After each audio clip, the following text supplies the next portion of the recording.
I set that camera up, the far left one. The shot looks really good on him. Is there anything you don't want to talk about? No, I'm open. Open book. Make sure. To the left? No, right. I think right. That's the left. Oh, right. Yeah. No, that's right. Is it good? This is right. Yeah, this is right. This is left. Where I was. Right. Oh, guys, you ready to go? Yeah. Okay.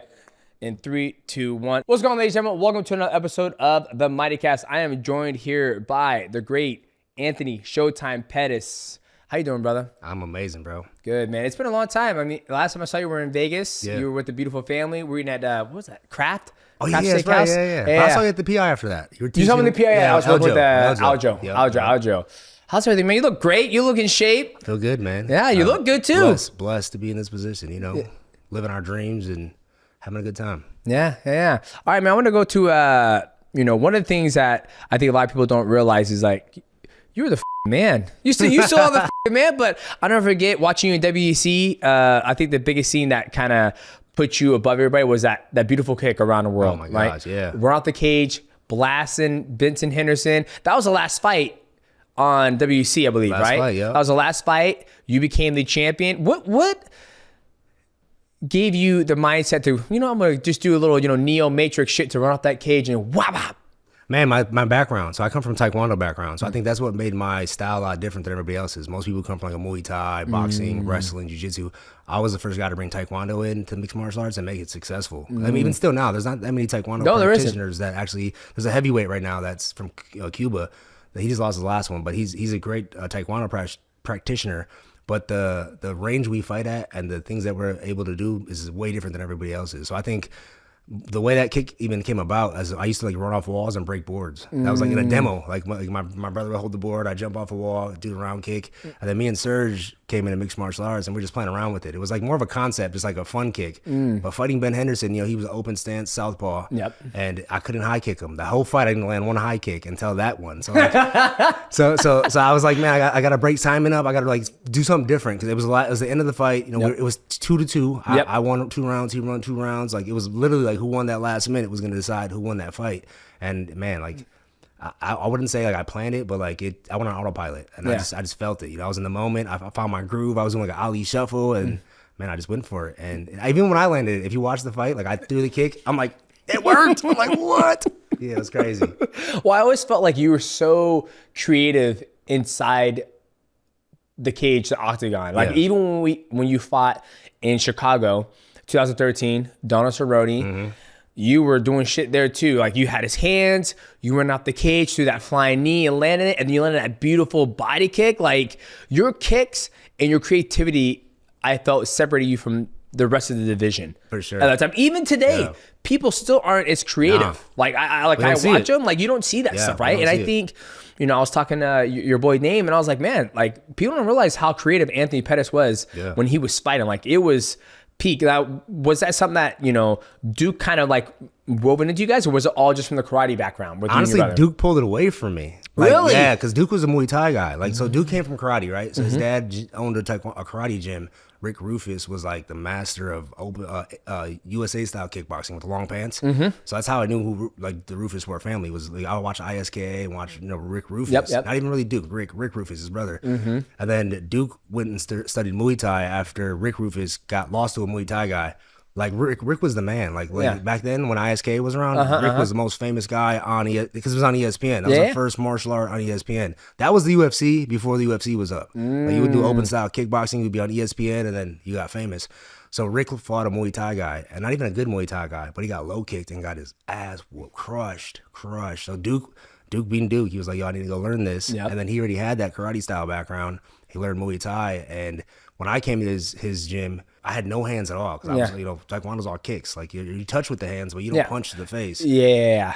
And when I got with Duke, like he tried to make me lose all that Taekwondo flavor. He's like, man, the flashes doesn't work. Like go to the basics. Yeah. And then once I got the basics down, now he allowed me to be myself. He's like, now that you got a base, now you can go try some crazy shit. Go throw a spin kick, but get back to your structure and your stance. So like, yeah, I think if a Duke wasn't my coach and somebody else would have been my coach, I probably would have lost that whole that style because it doesn't really work like that in real fighting. Yeah, but I mean, that's the beautiful thing about mixed martial arts is that you can mix everything together and make it your own flavor and do it. And you were so good at it. Like, I never forget, I was in the back warming up, ready to fight Dotson, and I see you out there. You're like, ooh, and I was like, this motherfucker just went off the cage and knee that motherfucker, and then you hit him with that body kick. I forgot about that fight. That was here. Yeah, it was here in Chicago. Yeah, and then you kicked him on. He was like, oh, I'm done. And I was like, this motherfucker keeps getting him. I hit him with the first body kick, and I could already tell his artery just came out. The karate came out. You saw it like flare up. I'm like, oh, he's hurt.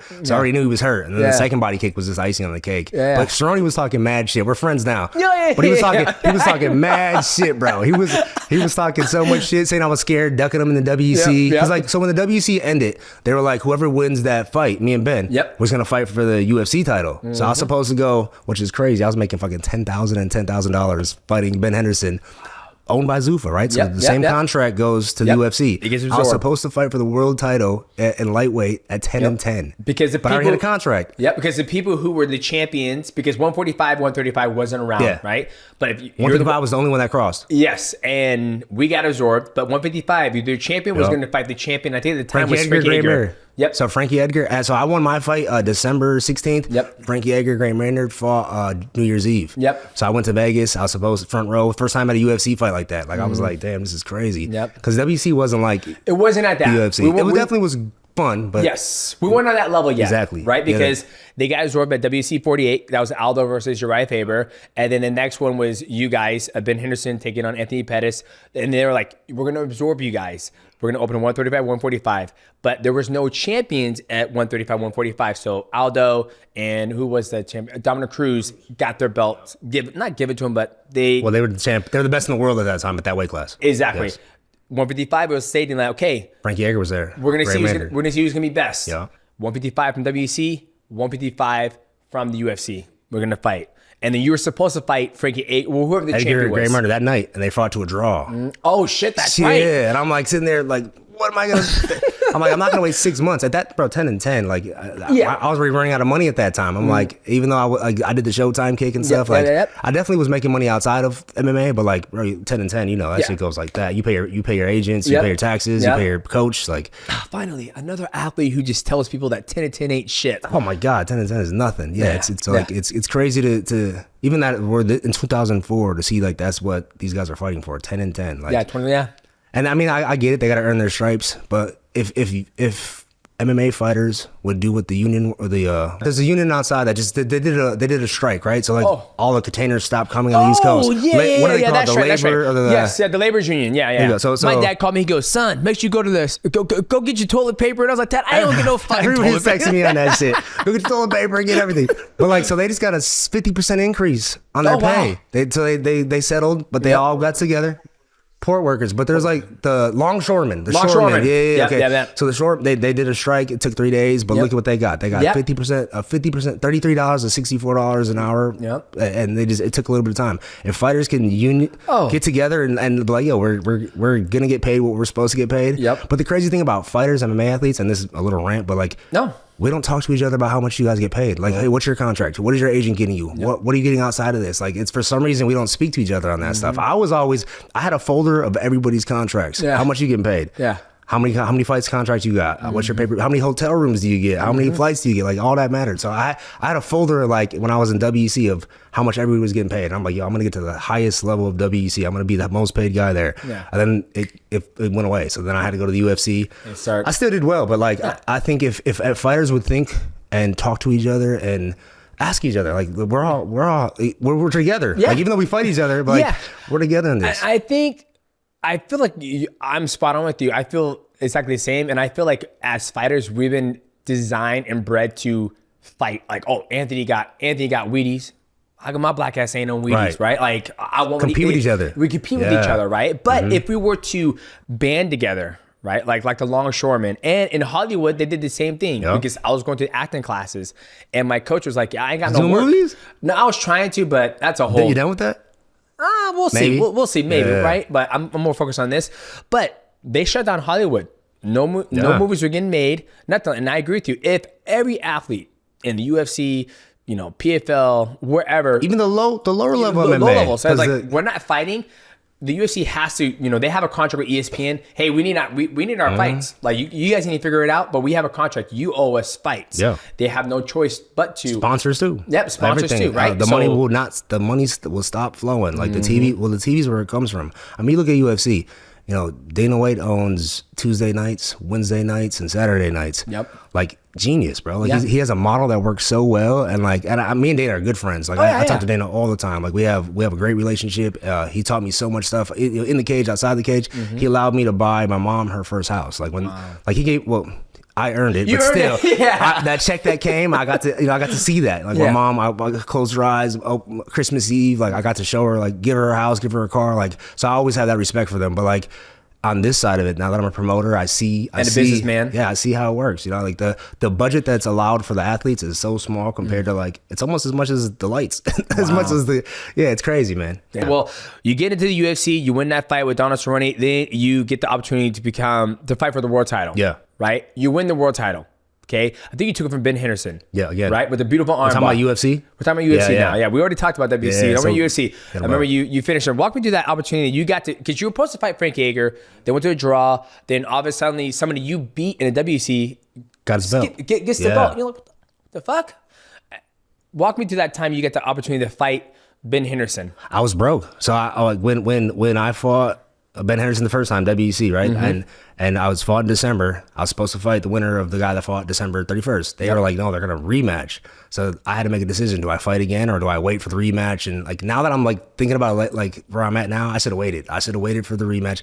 But I chose to fight Clay Guida. And Clay fucked the hell out of me, bro. So like he took me down and just held me down. But it helped me grow though, because I didn't know that could happen. Like no one did that to me before. Like I never felt that kind of a pressure and that kind of a wrestler. Yeah. And it made me go solely on wrestling. So I fought Clay. I lose to Clay. First fight in Vegas. It was like at the Palms actually. I fought him at. So it wasn't like, it didn't feel like a UFC. And then I fought Jeremy Stevens. Jeremy Stevens, if you watch that fight, I wrestled the hell out of him. Like that was my first camp where I was like, if that's all I got to do, I'm not going to break a hand. I'm just going to hold these guys down, punch a couple times and get a win. So I beat Jeremy Stevens. We go on to Joe Lozon in Japan. My first time going to Japan. Man, Japan is amazing. Right? Oh yeah, it was that's right. This is when I started playing around southpaw, because my traditional taekwondo stance is southpaw. Yep. I fight with my right leg in front, in and out, use my right leg like a jab. Duke turned me back orthodox because like my right hand was my power side. So like, and then I felt comfortable with myself. So in Lozon fight, I went southpaw. I just baited the left hand. I seen him parry. Yep. And I was like, yep, boom, man, high kick knockout. And then after Lozon, we go to, what did I fight after Lozon? Damn, I forgot what I fought after Lozon. Oh man, it was Cowboy again. So we got Cowboy again. Okay. Yeah. So we got Cowboy again. And that was my title run. It was Jeremy Stevens, Lozon, Cowboy, Ben Henderson. Yeah. And then that's me and Ben. So I wasn't supposed to fight Ben Henderson. I was like the number one contender at 155. He just got his belt. I called out Jose Aldo, and I was gonna go to 45 and fight Jose Aldo, like number one contender at 55. I text Dana actually. Yeah. Like Jose Aldo won, and I was like, I could beat this guy. And he's like, I love that idea. And then like boom, I remember I was wearing a red suit in Las Vegas. So I was like just enjoying my time. Just came off a win. I'm like, I could beat that guy. And Dana's like, I love that idea. So he's like in the press conference, like Pettis just called out Aldo, and like so now I'm going down to 45. I miss out my opportunity at 55 because Ben was supposed to fight TJ Grant. TJ Grant got a head injury or something. Yes, that's right. I think it was a car accident.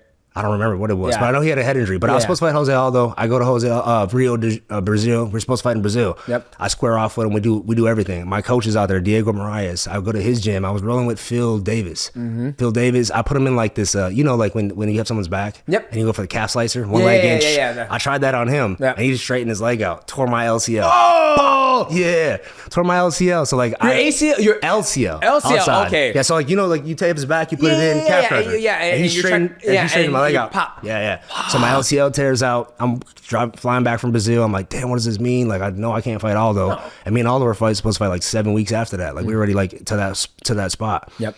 And that was like June, I want to say. And the LCL is a quick heal. Like it's not like, 4 to 6 weeks. Yeah, no surgery. Like you just gotta let it heal. But like I knew I was gonna fight. I wouldn't be able to fight Aldo. Yeah. So I get home. I'm all depressed. I'm just like chilling. And TJ Grant's supposed to fight Ben Henderson, and they announced they're fighting in the Bradley Center in Milwaukee, Wisconsin. I'm like, what? Like the lightweight title in my house. Like, man, I was so mad. And I remember I was at Duke's, a cookout at Duke's house. One of our teammates was leaving. His name is Danny Boy Downs, a great guy. I used to train with him a lot, but he was leaving to go to college. Like he was like taking off. He was quitting fighting and he was gonna go pursue his career. I remember Duke got a call from, I think it was either Joe Silva at the time. Joe Silva. Got a call from Joe Silva and he's like, TJ Grant got a concussion. I didn't hear the conversation, but like Duke looks at me, he has a big smile on him. He's like, hey, do you want to fight for a world title? I'm like, fuck yeah. He's like, in Milwaukee. Oh, shit. In like 3 weeks, I'm like, hell yeah. So even when you have your LCL injury. So that happened in June. Okay. This is August now. Okay. So you got a couple months. Okay. Yeah. So, but I was still training. I was still like trying to make myself like be in shape. But I took that fight on like 4 weeks, 3 weeks notice. Like when I got that call, when Duke got that call, he was like, you're fighting Ben Henderson in Milwaukee, Wisconsin. TJ Grant had to pull out. And that's when I look at my story. I'm like, bro, you can't write a better story. Like that was, because I beat him in his hometown in the WEC. And now we're going to fight in my hometown for the UFC world title. And I grew up going to that arena. It was called the Bradley Center where the Milwaukee Bucks played at. Yeah. And I could never afford good tickets. I was always nosebleed seats. And when I fought him there, man, I saw my name in the lights. I remember walking out. I'm like, this is mine, bro. I already knew. I was like, this is mine. And the same thing, man. I had a flawless performance. Like I already knew Ben was gonna try taking me down, try to wrestle me, keep the distance closed. Yep. He's a southpaw, so I knew I'm gonna stay orthodox. I like to fight guys open stance. Yep. And man, I blasted him with some. I think I hit him with 5 body kicks. Yep. 5 body kicks. Your body kicks were like I was one of the first. It was a prime, man. Like when I do my videos on YouTube, I say if it's southpaw versus orthodox or orthodox versus southpaw, it's a free body kick. Free body kick. They have to either eat it or they gotta respect it. They have to respect it. It's like you need somebody to respect. You get their hands busy. If they're going to try to wrestle you, that's fine. But that kick. It's there. It's there. Yeah. It's always, as long as you do it like up the center, right? Like most guys try to kick like around the body like that. Kick. But I was kicking straight up the center, like a Muay Thai style. So like, Duke taught me that. He's like, use that as a jab when you're fighting an open stance guy. Like that's your range finder. That's how you build off of it. So like I was just building up. Like let's see what's next. What's next. But it was hurting him. Every time I hit him, same thing. Like the same way Cerrone's little vein came out. Ben, same thing. I saw his vein come out. I'm like, oh, that hurt. That hurt. So like the body kicks actually was set that up. And then he took me down. I tried to do a cartwheel kick like a dumbass. I was like, body kick. Yeah. Cartwheel kick. He took me down, but I already knew he was hurt.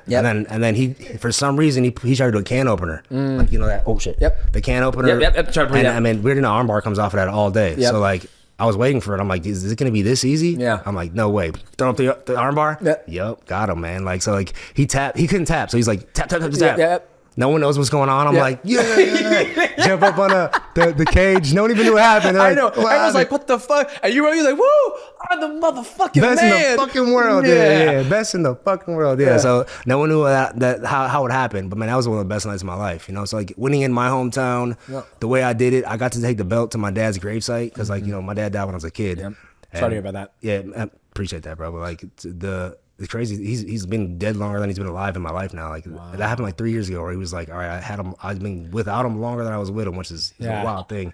But so I got to take the belt to his grave, celebrate with my family. I had a daughter at that time. She was holding the belts. Like it was the best time ever, bro. Like that was like one of the nights I'd never forget. Had the after party across the street from the Bradley Center.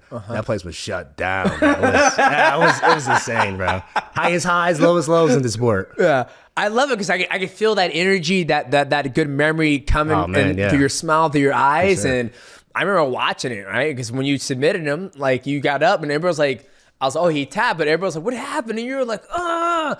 And just to hear the build up to where it's like in your hometown, you fought him before. And see, this is the thing, like in today's mixed martial arts, do you feel that if you were, like imagine like me, you were fighting right now and you doing the kick around the world, the knee off the cage, all those body kicks, I'd have 10 million, 20 million followers. I'd be fucking, yeah. It's just a little too early. It's just a little too early, right? I was the first highlight on ESPN for MMA. Wow. I was top 10. That kick was like number 7 or 8, I think. Yeah. I remember so we used to fight on Wednesdays and Sundays for WEC. Remember that? Yep. So that was a Wednesday night fight. I was at the after party in Benson Henderson's hometown. I'm sitting there with my mom. We're all just celebrating. I won my first belt. ESPN comes on. And it's top like 10. Top 10. Anthony Pettis. I'm like, whoa. Do you miss it? Do you miss it sometimes? What part? Like just like, fighting? like not fighting, because you're still fighting. You're still fighting, you know. But like at that level, that's a different. Like fighting in the UFC is different than fighting in other organizations. I still feel I'm retired. You're still active, but it's only gonna take one special performance from you to like, depending on what you do next, whether it's fighting combat, whether it's boxing, you knock somebody out. One good highlight. You know, you're gonna get the highlight, right? But obviously, it's not. You know, we're fighting every 3 months. Yep. I'll never forget when I did the flying arm bar. I'm coming home and walk to the airport and I see my black ass on ESPN, like top 10 plays. That was dope. Yeah. That was sick. Same thing for you. Yeah. Like you're doing those kicks. Do you miss out like that highlight on ESPN on Monday morning? Oh, hell yeah. Oh, man. I'd be lying. I'd be lying if I said no. Yeah. Of course, bro. Like, the UFC is a machine. Like they're a marketing machine. Whether you were WC, UFC, like that's why I won the Wheaties box. Like that Wheaties box was a competition. Yeah. But like the UFC machine got behind me, and that's why I won that thing. Yeah. That's why You're the last fighter to be on the Wheaties box. Only fighter. Only MMA fighter to be on the Wheaties box. Only. What was that experience like? You know, when they revealed it, were you happy with it? Were you very? Was it everything you thought it would be? Hell yeah. Oh, I had my oldest daughter was like 2 at the time. Like she was old enough to understand like why is my dad in the cereal aisle? So like at the grocery store, I would do it on purpose. Like wherever I went, let's go to the grocery store. Yeah. Walk down the cereal aisle, boom, Wheaties box. Yeah. So, honey, look who's on the box. My daughter's like, why are you on that? Like why are you on the cereal? Yeah, that was crazy. But the way that happened, funny story. I'm in Dana White's office because I used like I told you, I was like, I was on my shit business wise. So like, I would be I was in Dana White's office all the time and I didn't even live in Vegas at the time. But every time I was there, I'd be in his office like trying to make shit happen. Yeah. And he got the phone call for the Wheaties box. It was supposed to be John Jones, but John Jones did some crazy shit. I don't know which one of it was, but like, I don't know. And John's my boy too, but I don't know which one it was. But he was supposed to be on that Wheaties box. But so Dana like gets off the phone, and he's like, Buck again, like he's pissed, and he's like, and I'm just sitting in his corner, like I'm just chilling on my phone. He's like, Pettis, you want to be in a Wheaties box? I'm like, fuck yeah, I do. He's like, you're the one, and then we're getting behind you. So that's how it happened. It was supposed to be John Jones. He did whatever. What he did, yeah. And then I was in the right place at the right time, and I just knew that. Hey, rightfully deserved. I definitely was doing my shit. I was like very popular. I was killing guys, and I was walking through everybody. And I was just in the right place at the right time. Like when that phone call happened, he's like, Pettis, you want to be in a Wheaties box? Yeah. Said, yes, I do. Well, I don't think anybody complained when they revealed the box. I think it was something you deserved, right? It wasn't like, you know. I think some fighters are like, man, how come I didn't get the opportunity to do it? Nate Diaz was like, Nate and me and Nate are cool still too. I love Nate. He actually came to APFC Milwaukee. Like we still have real beef. Like me and him, like we saw each other. Like it was always, and his brother too. Like it was, we were in the clubs. Like anything was on site. Like it was problems. How do you feel about that Lizette on site? She knew. Were you ready to go too? She knew. She was there. She was there. Yeah. She was like, I'm fucking ready to throw down too, babe. She was already like peeping games. So like, he has like 5 dudes with him. Be careful. Like call everybody else with you. Like make sure he's not by yourself. But like we had real beef. Yeah. But he had that quote like I'm fighting the Wheaties. I'm like that's right. I'm fighting the Wheaties guy. Okay. Oh man. Okay. Let's fast forward. So you become the champion. You go on a little run. You end up losing the belt, and then you go back and forth. You're at 145, 155, 170. What made you jump around so much? Title shots. So like when I fought at 155, when I was a champ, I walked through Gilbert Melendez and got I remember that. bonus. Fuck it was awesome. And then I fought RDA. First time I felt pain in my life, bro. Before that, I never even bled in a fight. Maybe a bloody nose, never had a stitch, never had nothing. RDA happens, bro. I think we stayed in Dallas for what, a week? We stayed in Dallas for like a week, bro. And I was like, damn, like this fighting's crazy. Like first time I was on that side of it. And because I've lost before, but like quickly it was like but it wasn't like you I got my ass whooped. Yeah, I got my ass whooped in that fight. And I could say that like when I watched that fight, I got my ass whooped. I didn't quit though. I fought him for 5 rounds. Like the first punch he hit me with, I remember he was southpaw, I was orthodox, and I went the fucking wrong way. He threw overhand left. I should have went into his body. I went away from it. Caught me. I couldn't see after that. And he worked me, man. So like the RDA fight, first time I ever felt pain. First time I ever had to go to the hospital after the fight. First time for all that shit. Yeah. And then we're in Dallas, and I'm like, man, like I want to fight again, quick. I don't want to be remembered for that because fighting you're only as good as your last fight. Exactly. So we go to Eddie Alvarez. I thought I won that fight, honestly, like the Eddie fight. But we fought him in Boston, his area. He's from Philly. He wrestled me and held me down, but I thought I won that fight. And then we go to Edson Barboza, and 3 in a row, bro. So the highest Wheaties box, boom, 3 in a row. And I felt first time I was like, I'm human, man. Like whatever's given to you could be taken away just like that. And I had to make a decision. I'm like, all right, man, I'm not gonna be a gatekeeper. If I'm not fighting for belts, I don't want to be hurting Just my body here. like that. Yeah, I'm not gonna be a gatekeeper for 155ers. Yeah. I talked to Dana. Obviously, I'm in his office all the time. And I usually deal with Dana, honestly. Like when I was doing my career, I didn't deal with the matchmakers. I dealt directly with Dana. Nice. And I think that's why we have the relationship we have. Yeah. So I told him I have an idea, like going on to 45. I knew I could make the weight because I never like would die in 155-pound weight cuts. So it's pretty easy. And he's like, yo, you make 45, like you'll get a title shot. I need you to win one fight. Yeah. I had to fight Charles Oliveira at the time. Yep. So we fought him in Canada. I made 146 pretty easily. Like it wasn't too bad. It was shitty. Like she'll tell you, like the camps were rough. She makes a lot of my food and stuff. Like she does all my weight cuts and shit. She was like, here's your chicken, baby. No, There's salt on it. I told you no salt. No, literally she was cutting vegetables, bro. She would be sore from cutting vegetables. All I could eat was veggies, bro. She's like, bro, like, all I'm doing is cutting vegetables this whole time. Like it's not cooking. Yeah. But so like I get to 45. I fought Oliveira, get the win. I got him with a guillotine actually. Yep, I remember. Yeah. Yep. So I got Oliveira with a guillotine, and they're like, hey, you're next in line. So like you first Max Holloway for the interim title shot. And that was the worst weight cut of my life. Crazy thing happened though before that fight. My cars got blown up in front of my house. Your cars got blown up in front of your house. In front of my house. You owe people money. You with the mafia? Everybody said that, bro. So like I purposely bought a house in Milwaukee across the street from my dad, where my dad was buried. So my house was like a block away from my dad's burial site. The only nice houses in that area. Yeah. But it's so close to the city. Yeah. So the city could it's not a gated community. Yep. You drive right in. So I went to Thailand and I was training in Thailand, and the fight got announced for Max. I started training camp that night. I just bought a brand new Range Rover too. I remember it. I picked it up I flew home from Thailand. Picked up my new Range Rover. It was like a black sport HSV, like the big one, the autobiography one, the nice one. Pull up in my driveway. I just picked up my nutritionist. Like we were just getting ready to start camp. Yep. And then I hear like these pops, pop. I'm like, at nighttime, I'm sleeping. I'm like, what the fuck is that? I walk in my front door. It looks just red as hell. I'm like, what the heck is going on? I thought there was like lights shining on my house. Yeah. And I open the front door, flames everywhere. I'm like, what, bro? Fire. Like Serge lived with me at the time. Yeah. And my nutritionist first night there. And we go outside, like all my cars are on fire. What the fuck? A boat. It was a Porsche, a Range Rover, Jaguar, a boat, and another Porsche. Yeah. So damn, man, you living good. Got all these. You got two Porsches, Range Rover. Fuck you. Okay. That was my Milwaukee house. Yeah. So the cars all get blown up, on fire. Like I'll show you the pictures of this. Like my driveway was like in inferno. Like so I call her, and like she was in Vegas at the time. I'm like, my cars are on fire. I thought like the new Range Rover I bought, like something happened to it. Yeah, I'm like, it had to be a malfunction. Yeah. And we didn't even know. Like no one. There was no threats. There was no like, you owe me money, pay this, or I'm doing this. Like it was just out the blue. Wow. But I had a lot of friends that lived with me, and like when I wasn't in town, because I was traveling so much at that time, and like I still don't know the story. So like the kids that did it, the little kids, 13, 15, 16. The main kid was like 17. His name was like Junior Moreno or some shit. I got the police report. Yeah. But they started like writing me letters and like, yo, I know, like, I'm sorry, like you worked really hard for your stuff. So it was like a gang initiation. That's what the story is. It was a gang initiation.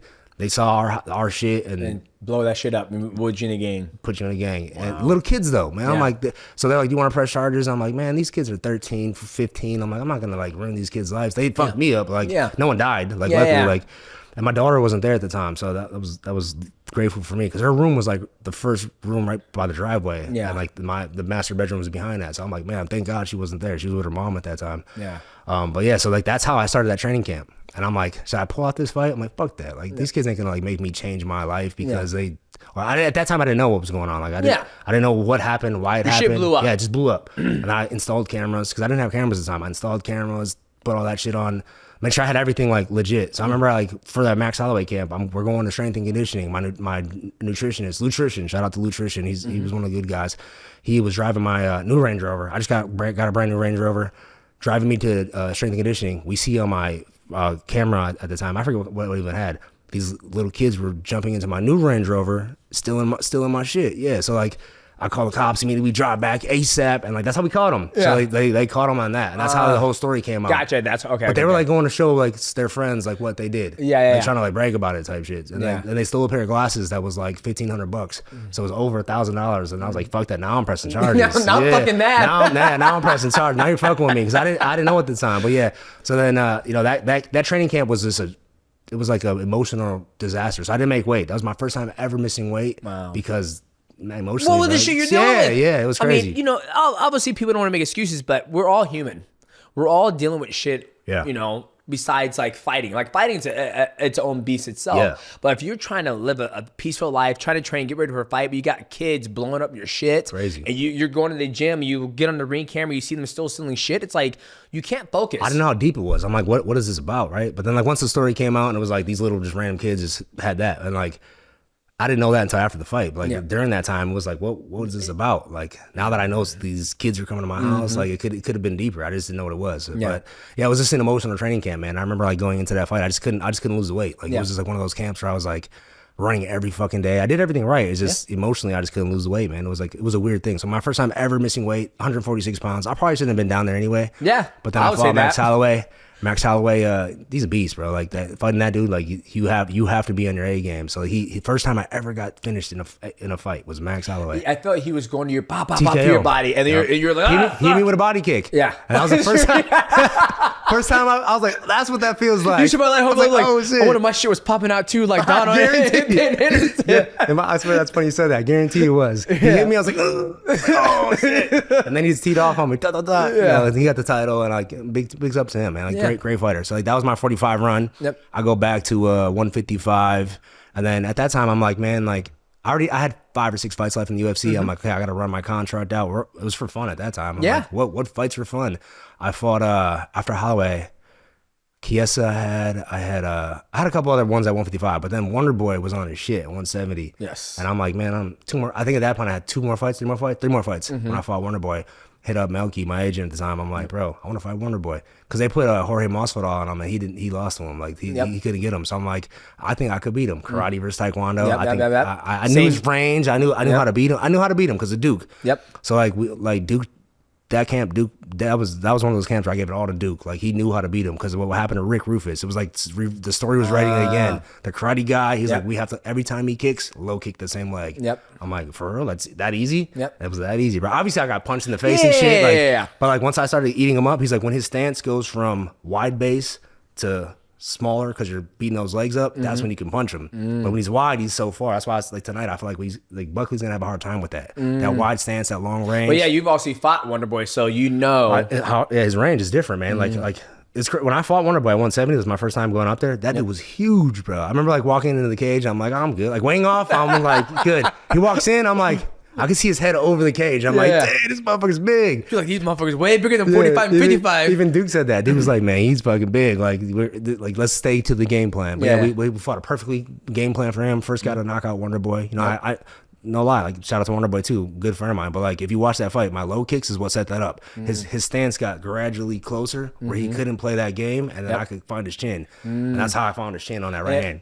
What's funny, I watched that fight almost that knockout probably twice a week. I probably see it 3-4 times when I'm working out because I work at a UFC Fit, and it does like the top knockouts, right? Yeah. And it's you're here, blah, you hit out at a UFC Fit gym? Yeah, that's a UFC Fit gym in the place I live, and so that's not where you train at, though, right? No. That's just for like working out. That's just working out, like lifting weights. So, but they have like a big screen, and they play that cycle all the time. So I see it all the time. And I remember Ray Rod did the lion gloves on your too when you hit him and drop off. them. Yeah. So that was a sick highlight. So you did that fight. That's why I went to 170, only for him. And then I felt good at it. I was like, man, I feel good at 170s. And then I fought Nate Diaz, loser. That was a crazy. I won't go into that. We can go into that story.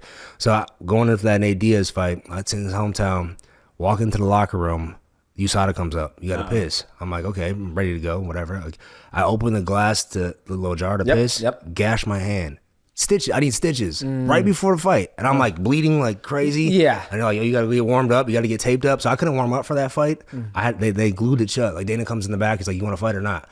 And I'm like, I remember telling my wife, I'm like, I ain't no bitch. Like fuck it, like, I'm gonna fight. She's like, babe, I think you proved you're not a bitch. Okay, so if you want to stop, it's totally fine. But everyone was on us, right? They're like, yo, you gonna fight or no? Because we were the main event, and like they're waiting. Fuck. Yeah, and they were like, yo, everybody's waiting. Like, you gonna fight? You have to make a decision now. And I'm like. fuck it, we're gonna do it. So they like use this like a little glue with a light to like make it like flash and like it gets hard really fast. Yep. So I get my hand glued up, and then my coach is taping me. While he's taping me, it breaks again. So I'm just bloody as fuck. So I couldn't do jiu-jitsu. I couldn't warm up. I couldn't punch nothing for that fight. I go out there and shit the bed. Like it was shittiest performance ever. And no excuses, but like that literally happened. So I mean I can't speak on the lawsuit, but I sued USADA for that. Oh, Actually, really? they're not even with us now. Fuck that. Yeah. I'm not with them either. But yeah, I sued USADA for that, and they paid me out. Like they Did they? They 1,000,000%. They were wrong, man. Like that there was a shard of glass on top of the cap that shouldn't have been there. Like absolutely. And you remember back then, like you had to open the bottles. Yes. Yeah. So like they would not touch it. You had to open it. So I opened it up. The shit gets slashed. Yep. Need stitches, and like that's how that fight went down. So like I went again from knocking out Wonder Boy, fucking losing to Diaz, and then 2 fights left in my contract. Yep. COVID happens. And, Oh shit! So did they freeze your contract? Or they're like, okay, No. But well, you know, all of us, we like, you weren't with UFC when COVID I was happened. in one championship, but my contract got frozen. So when COVID happened, UFC kept going. Yep. We were the first fights back on. So I remember like for that training camp, when we were in Vegas just chilling, like having a good fucking time. Me and her were like in Vegas on the strip on our bikes. Just dead empty. Nothing at all. Like there was nothing there. It looked like a movie. Like you got a we were, video of that? I'm sure you I got- do. We have a video of You that. had to send it to me, so I put it on. But so we're on the. She fell that day on the bike. It was hilarious. She always falls for some reason. But we're on the main strip of Vegas, bro. Dead empty. Like we're like, this looks like a fucking movie. Yeah. Like so we're like, COVID was crazy, but we had a great time. We were in Vegas, chilling out. Then I get the phone call from actually Dana again. He's like, we're going back live. We're going to Jacksonville, Florida. Do you want to fight Cowboy Cerrone? I mean, Cowboy crossed paths so many times. So this is the third time. Third time, yeah. Damn. 1, 2.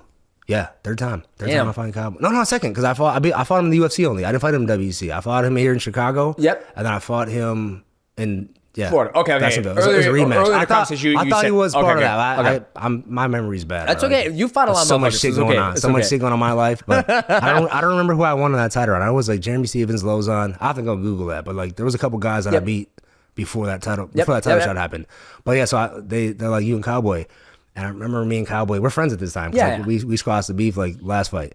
Like he's texting me like, yo, you want, and it's 170 again. He's like, you want this fight at 180, 185? I'm like, fuck, I don't care, bro. Like I'm so fat. If you look at that fight, bro, I didn't train at all. We were playing basketball for that camp because everything was closed. Yeah. So then we go to Jacksonville, Florida. I beat Cowboy, and then I had one fight left on my contract, and I already knew like that was gonna be my last fight with UFC. I'm like, yo, there's other opportunities out there for me, especially financially. Like, yo, I'm a prize fighter.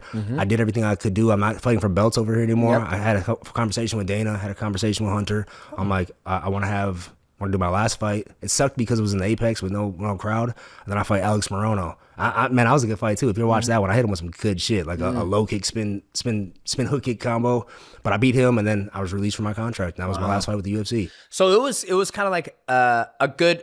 Not a good breakup, but it was like, I'm done. Like I was very honest with them. Yeah. I think that's what they have to respect about me. I went in their office and I told them like, hey, this is where I'm at in my career. Like, I'm not gonna fight for a belt at 155. I'm not gonna get to 70 after I lose to Diaz. So, like, I'm not gonna go be a gatekeeper over there either.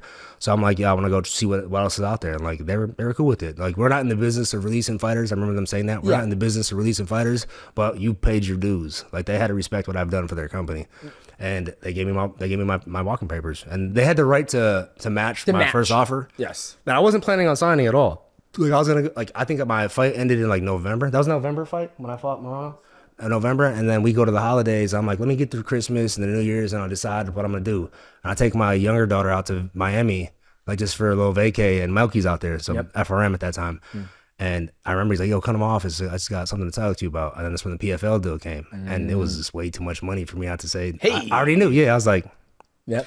sign right there. So I think I was a free agent for like 5 days. Like after that fight, maybe a week. Like a week. When not, like, so yeah, right after that fight, I went to Miami to celebrate and like to hang out with my daughter. And that's when that contract came. And it was just too much, man. A signing bonus and fucking enough money for me to be like, yep. And a 2-year deal. So yeah, I made a lot of money with, PFL was awesome, but the PFL paid me a shit ton of money for that tournament structure. I don't like that tournament structure. Like that was the only thing that was bad about that. They put your ass to work. To work. And I had a fight injured. Like, I broke my hand in the beginning of that, and I fought with a broken hand that whole season. So like the first fight I won, and then the second two I just had I couldn't punch, I couldn't grapple. Like I had a broken hand. Yeah. But I got paid fucking awesome. So I was like, yeah, I'm not missing these fights. Yeah. Like, It sounds like your ass gonna get up and get motherfucking fights. she's like, stop being a bitch. So I think first off, I mean, I applaud you on taking a stance where you're like, you know what? Like, I'm not going to be a champion 155. Definitely not going to do 170.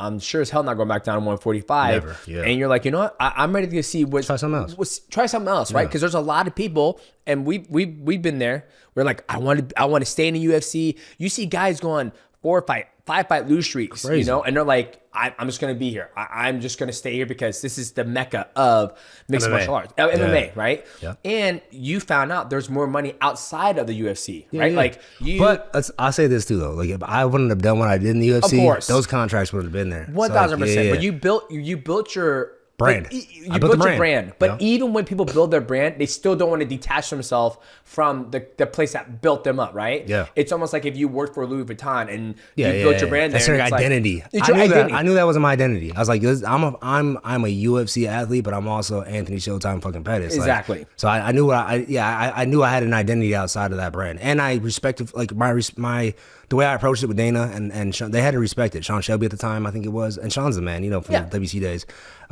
Joe Silva wasn't there, and Hunter Campbell. I sat them all down. Yep. Like, hey, this is where I'm at. This is what I'm thinking, and no, I have one more fight left. Can I get on a quick fight so I can get out of here before next year? Yeah. And they threw me on that Morono card, and yeah. See, I think it's cool because you've always had a good relationship with them, right? So Yeah. they can Still, yeah. still to this day. Yep. But I'm, you know, in that time in your career, you've always been straight up with those guys, and they kind of respected your wishes. Yep. So that's cool to hear that it went that easy. For sure. Right? You know, mine wasn't as easy, but it's good to hear that yours was easy. You made good money at PFL. Okay, now I'm gonna jump forward. You do a boxing match. Okay, I was one of the first guys to make $1 million in MMA and boxing. You Besides made $1 million, Conor. guys?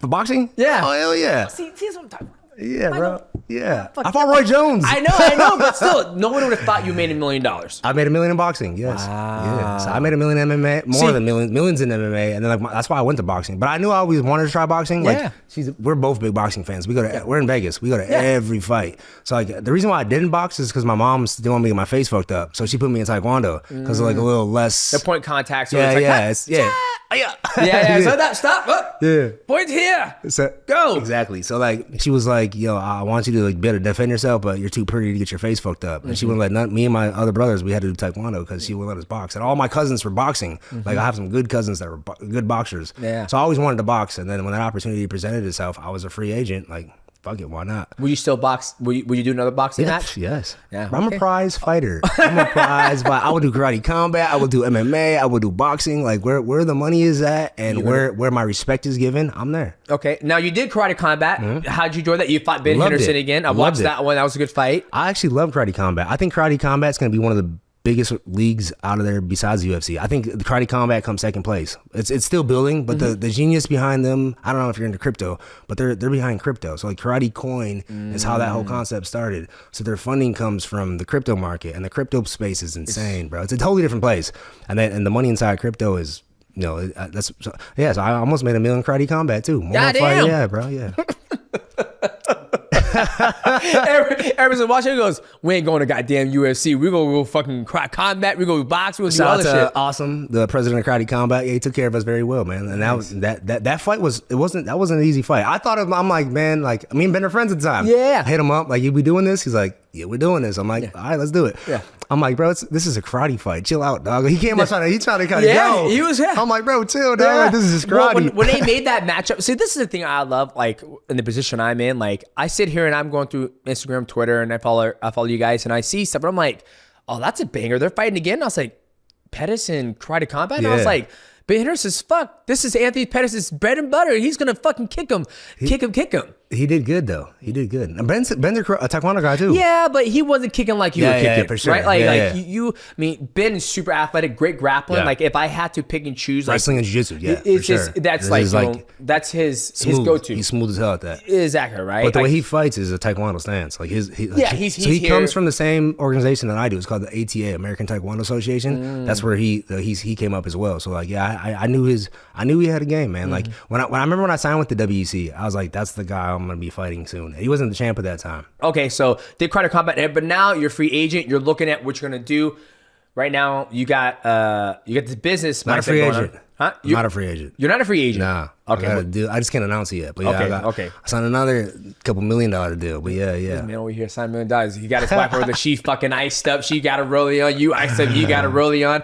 Okay. So you're not a free agent. You can't announce it yet. I'm mixed martial arts is for next year. I'm signed, committed to. So you're committed back to mixed martial arts. Well, just for next year, but Just for next year. For 2025, I'm committed to for mixed martial arts. Mixed 3 martial fights, yes. But my contracts from now on, I'm allowed to do karate combat. I'm allowed to box. I'm allowed to do everything outside. You're allowed or you're not allowed to? I'm allowed. Oh, okay. Yeah. So if I want to box, I can box still. I can still do karate combat. I love it. But mixed martial arts, I'm locked. So it's mixed martial arts? Yes. Okay, make sure. Okay, well, congratulations. That's amazing. Appreciate it. Actually, we didn't sign yet, but we got the contract. So yeah, that's okay. We'll sign it Monday. It goes 1, 0, 2, 3, 4. There's a 0 missing. Okay, now, so you're not a free agent anymore. You got a contract signed, but you're also doing big things in AP, Anthony Pettis Fighting Championship. Yeah. Talk to me about this. What made you go down this path? You know, I see you've done shows in Chicago. You've also done shows in London. You've done them all around the world. Yeah.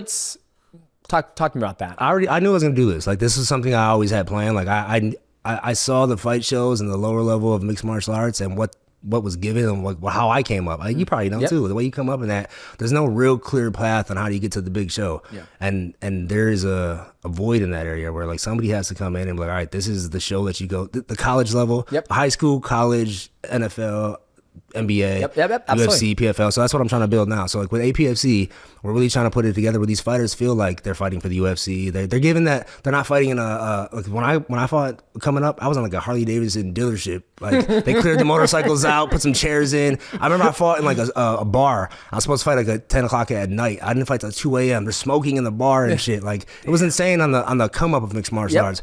But me and my partner Dame, shout out to Damien, we're making this very professional, man. You'll see the show tomorrow. How we run this. Like these guys feel like UFC guys. Like they feel like that level of it. They're feeling like they're taken care of. Yeah. So it's not like I don't know how I'm gonna get to the UFC. Like, yo, you come fight on my card, on the main card, you win this, you show out, you're getting a call at least. Yep. Well, that's the thing too, and I think you hit it like on my amateur days, and then even I went to Alaska and I was just fighting motherfuckers, and the next thing you know, we get a call from Sean Shelby, and Sean Shelby was like, "You got a black guy. You just knocked out a dude.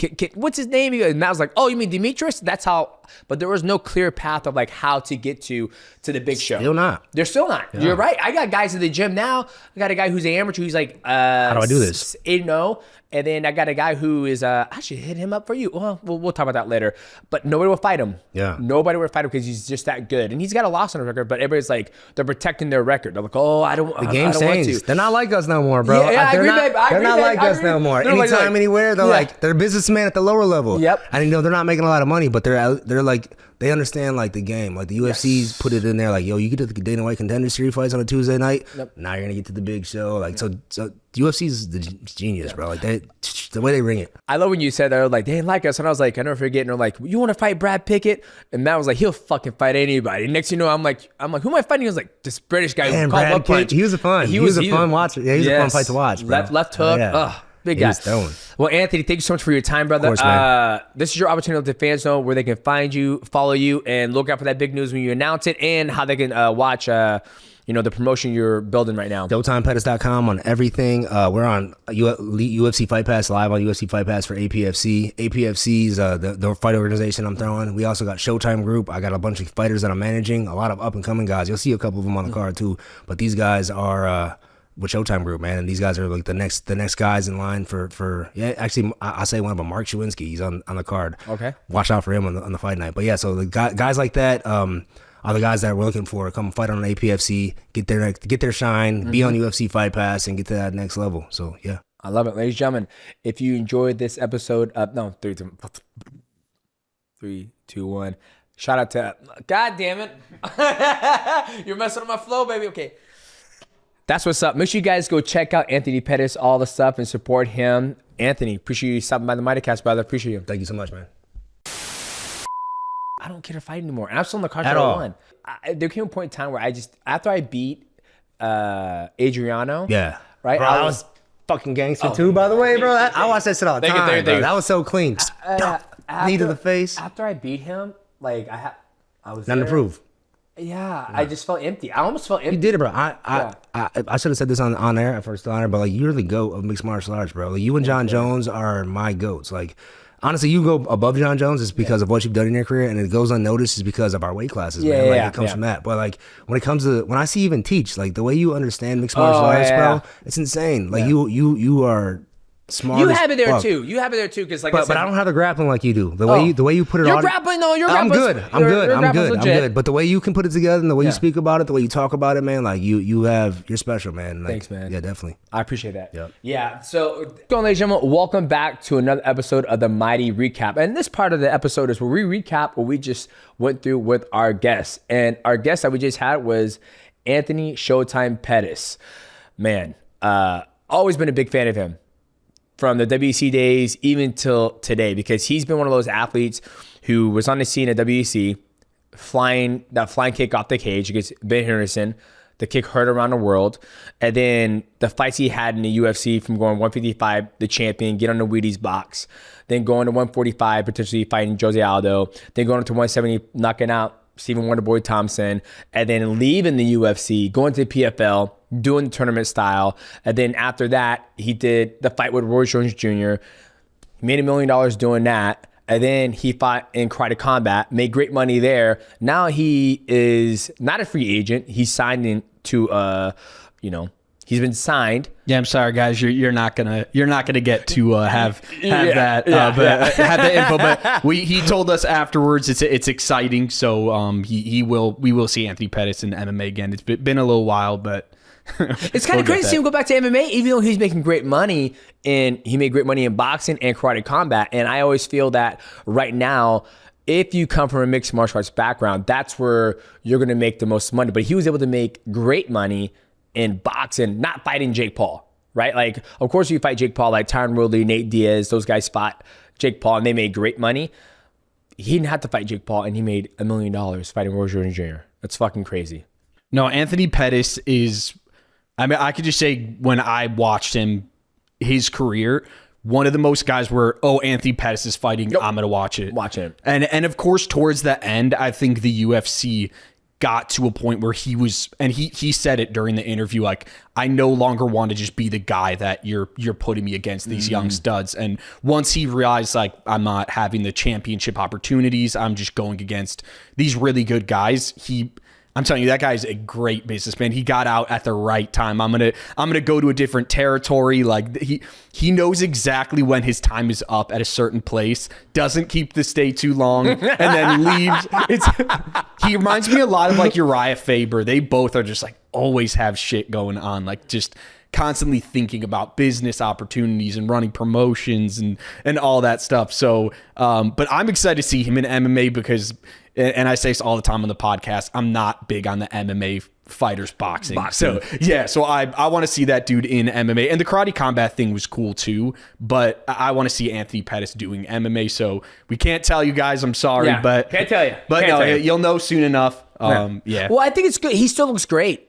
Like when I saw him in Vegas, and I want to say it was off camera, but right when Anthony walks in, you're like, oh man, you look so good. He's like, I'm fat. He goes, I'm fat, and I was like, no, you look great, because I saw him in Vegas, and when I saw him in Vegas, and I saw him at the UFC PI when I was working with Aljo, I didn't, when I saw him in Vegas at the steakhouse, he had his whole family there, and it was a long night, so he looked tired. And then I saw him at PI. I wasn't really focused on him. I was focused with Aljo. But to see him come through the door, and I was like, God, he looks great. Like, he looks slim, and he seemed happy. And that's, I always want to see people look happy and look good. But for him to be able to have something on the horizon that gets him excited, I'm happy to hear about that. But one of the things I always found interesting about Anthony Pettis, and you said it, he was always busy doing something. And for him to say, like, he knew everybody's numbers, he knew everybody's contract, he knew how many fights people had left on their deal. I wanted to ask him what made him do that. Like, what was, because obviously he was obsessed with it, to have a fucking notebook and be like, okay, TJ's got this many fights and he's got this much money, like, what made him want to do that? Yeah, no, I mean, a guy like him is just very business oriented and like always thinking about the business side of things. And that's why you'll probably have some people, you brought it up, the Wheaties box thing. there are people like, come on, you have to admit there was not, first of all, not only fighters that were jealous, but also fans that were just thinking, why Anthony Pettis? Why is there not? I mean, I'd have to turn back time and think of who was should maybe more worthy, but people don't realize Anthony is thinking bigger picture of, wins. It's not always about wins and losses. Like, he knows how to be marketable. He knows how to be entertaining. And that's getting him these opportunities. It's not, we talk about on this show all the time, it's not enough to just win in UFC. Merab won 10 fights in a row before getting that title shot. So he's so smart of knowing, hey, I mean, I got to entertain, right? And he was a really good fighter. I'm not. He was a great fighter. Yeah, but he is even better businessman. Yes, like he knows. He listed off the cars that exploded. And it's like, wait, how did you have all those cars to explode in the first place? I had a fucking Porsche. I had a Range Rover. I had another Porsche. I had 2 boats. I'm like, what the fuck? I was like, we started at 10 and 10, and you got all these Porsche. And I think right there, like, he was an amazing athlete, fighter, and also an amazing businessman to be able to, balance both those things, because a lot of people have a hard time doing that in any career, whether you're a football player, basketball player, and especially a mixed martial artist, especially when the money's not as deep as the other 2 sports. But I think him being a businessman and running his career like that, and having his wife, who's been with him since, pretty much the beginning, help him navigate that aspect of his life. Yeah, and it was cool. First thing you talked about his, of course, the Showtime kick. Yeah. And in my opinion, and not just saying because it's you, in MMA history, or let's just say UFC, I'll include WEC under the banner, you have to say the 3 greatest finishes. And I want to say this, it wasn't technically a finish, obviously, with Anthony Pettis, but highlights was that.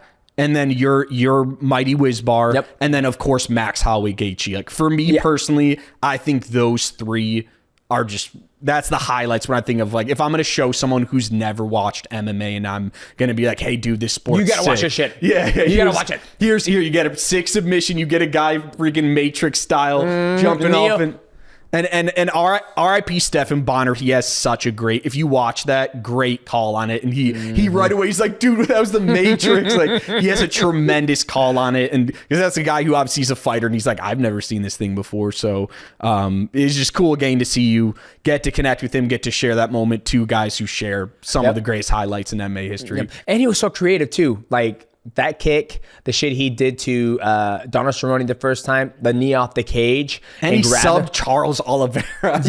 Are you kidding me? How do you submit Charles Oliveira? Like I said, Andy Pettis at the time of his career, and he's still the man, he was a fucking man. Like, he was just the beautiful body kicks that he was doing, the creativity he had inside the cage when he fight was out of this world. Like, the kick heard around the world, the knee off the cage against Donald Cerrone, the body kicks, him becoming the champion, the Wheaties box. I'm super excited to see what he's going to do next, and I can't wait for you guys to hear about it when he finally announces it. So I'm super excited. So before we go, shout out to my city, Chicago. We got Chicago. Look at this backdrop. Right now we're in Wrigleyville. We are. Yep. I mean, I don't know if you passed by Wrigley Field, but literally 2 minutes. Yeah. We are 2 minutes from Wrigley Field right now. So no, it's cool to be back home. Talk to Anthony Pettis, who for him it's kind of a home away from home because it's close to Milwaukee. So great backdrop for MIGHTYcast. Yeah, and me and him fought here in 2013 at the U.S. Bank Center. I don't know if it's still called that, but we fought there. No, it's not. What is it called now? I'm not sure what it's called, but there's no stadium that's no, not called. A stadium. It was arena. Arena. Well, we fought in a fucking arena here. Yeah, I'll have to look up after this and add it in here what it's called. Yeah, he'll add it in here. But I thought it wasn't at Allstate Arena when you fought. It was at Allstate. I don't know. Maybe it was Allstate. It's probably Allstate or United Center, I'd imagine. Okay. But well, we fought at Allstate. I'll have to look it up. 2013. 2013. I defended my belt. UFC Fox 6. We have 5.5 million views. The people who tuned into a fight when I fought John Dotson and he fought Donald Cerrone. So it's kind of like everything comes in the line, stars align. So, but if you guys enjoyed this episode of the Mighty Recap, make sure you guys like, subscribe. Also, hit the bell to when we go live. And please leave a comment down below. What was your favorite part of the episodes? Shout out to First Form for energizing us. It's been a long day, but we made it happen. So we'll see you guys at the next episode of the MIGHTYcast. MIGHTYcast episode 4. Now I'm super excited to have our very first guest on this beautiful podcast, the MIGHTYcast, with me and Michael Wandover. Ladies and gentlemen, please welcome in the great, powerful Ariel Helwani. This man is round of applause. Round of applause. If you guys don't know who Ariel Helwani is, you are living under a rock. This man, in my opinion, is probably the GOAT of analysts. Probably. Wow. Okay. Well, excuse me. Well, goddamn, Aaron, you're messing up my flow. Let me finish now. Sorry. He is, excuse me, not probably, thank you, Creo. He is one of the greatest analysts. He covers the sport the best, not just mixed martial arts, but now he's getting into boxing. I believe you might be covering the Dylan Dennis versus Logan Paul fight. Maybe. I mean, geez Louise, off the record conversations now out in the first 1 minute of this. Oh, shit, my bad. I didn't know that. Don't worry, Michael can clean this up and it doesn't happen. It's being discussed. It's being discussed, but you have covered boxing. You've done mixed martial arts. You've been going everywhere. So I'm super grateful. I know you and Michael go way back into the ESPN days of working together. So when Michael brought it up to get you on the podcast, I was like, yeah, Ariel is my dog. And thank you so much for your time to come on the podcast and hang with us, man. Well, first of all, it's an honor to be here. Congratulations on launching this. Congratulations on all that you're doing on YouTube. As I told you privately, it's very impressive. Everything from your thumbnails to the quality, the video quality. You put me to shame, and it's a little bit embarrassing that the media guy looks like such a schlub next to the pro athlete. It's supposed to be the other way around. I am a little offended that you just revealed to the world that this was Michael's idea. I thought I was your first choice, but apparently it's Michael's idea. Nevertheless, all good. Happy to be here. It is an honor. I can't wait to get into it. And how about who would have thought, if you would have told me back in 2018, 2019, when I first met Michael Wantover, that one day I'd be a guest on a show that he's co-hosting with the great Demetrius Johnson. Like, what a world we're living in here. This is a beautiful thing. I love everything about it. No, and Ariel, I know we can't see each other right now, breaking that fourth wall, but I got a special hat on, Ariel and the bad guy. Yeah, that's an Showing OG that hat to right the- there. That's a relic. That's going into the MMA Hall of Fame whenever I start that thing. All right, the real Hall of Fame. The greatest show in the history of ESPN Plus. Oh yeah. Just wanted to honor that, and yeah, I could sell this thing. I'm gonna put it on eBay after the show if anyone's interested. Wow. Put $1,000 price tag on it or something. Sorry, we haven't got a lot of sponsors yet for the show, so Michael's hurting. So he's got to get that on eBay to make next month's rent. You had a weird transition. Like, me and my wife were talking about this last night. It was a weird transition where you were commentating for the UFC, and then all of a sudden they're like, where the hell's Ariel Helwani? Where the hell's Ariel Helwani? What, like, it was almost like you disappeared off the face of the UFC broadcasting, the press conference and all that stuff. Then you kind of started your own thing. Like, what, for the viewers out there, what happened essentially? Like, what was the story? Okay, do you have 5 hours or? Michael doesn't want to edit that long, so we don't have 5 hours. I kind of know, but it's all rumors, right? It's all rumors, right? So for me, it's like, because literally the wife, no bullshit, Destiny was like, man, like, obviously we've always supported you, Ariel Helwani. You know, when that whole Baddie the Baddie pamphlet came out, and he was like Ariel Helwani in particular, like, he loves earning money off fighters. Yeah. Like, Ariel Helwani, I know how much money you gets for those things. I seen the goddamn views on YouTube. He gets 235,000. That's money out of my pocket. I was like, nah. You're getting it all wrong. This is Ariel Helwani is giving us an opportunity to be able to promote our fights, promote our brand, promote our YouTube, whatever it may be. So for me, when I see athletes attacking you, where I feel every single time you give the athletes opportunity to talk about their fights, you're taking time out of your life and your, regular television show, what do you want to call it, to give them opportunity to talk about what they're doing. So for me, I've always been on your side and I always will be on your side. Thank you. But I think a lot of our listeners who might not know who you are want to know maybe a quick 3 to 5 minute, thing of like, what happened to Ariel Helwani? I remember hearing his voice, but somehow it just phased out. That's all. I'm just trying to tee you up, baby. No, I appreciate it. not I appreciate it. hidden. And it is true. You've always had my back. And as I said to you privately, and I've said publicly, you've never changed. And your wife has always been very, very kind and supportive as well. So I will always have your back as well. And I've never forgotten how kind. And you don't need me, but you've always been so kind and supportive. So I just want to say that. In short, it's been a crazy run, right? And I started this in 2007 when I started my own website, and I just wanted to interview fighters, and I wanted to show people that I could interview fighters because I was a big MMA fan, and I didn't like my TV production job. I was behind the scenes, and I was like, you know what? This sport is growing. It's time to go all in. So I started this website, and I would just reach out to fighters via MySpace because that was the social media site du jour. And they started to reach out, and I started to gain some traction, and I got a job off of that, and it kept growing. But actually from 2007 when I started to 2009, UFC wouldn't credential me because what I would always be told was like my site wasn't big enough, I wasn't known enough, et cetera, et cetera. Finally, UFC 97 was the first time that I got credentialed. And from UFC 97 all the way, I would say, to like, I don't know, UFC 196-ish, I had a fantastic relationship with Dana White. And I would get a lot of exclusives. I would get interviews. He would give me time. And, I think that I wasn't just a charity case. I think he recognized that I was doing, good work and treating the company in a professional manner, covering the company in the sport in a professional manner. Like I really, I went to journalism school. I really took this seriously. Where the relationship started to change was once I started to work for Fox, and that was in 2012.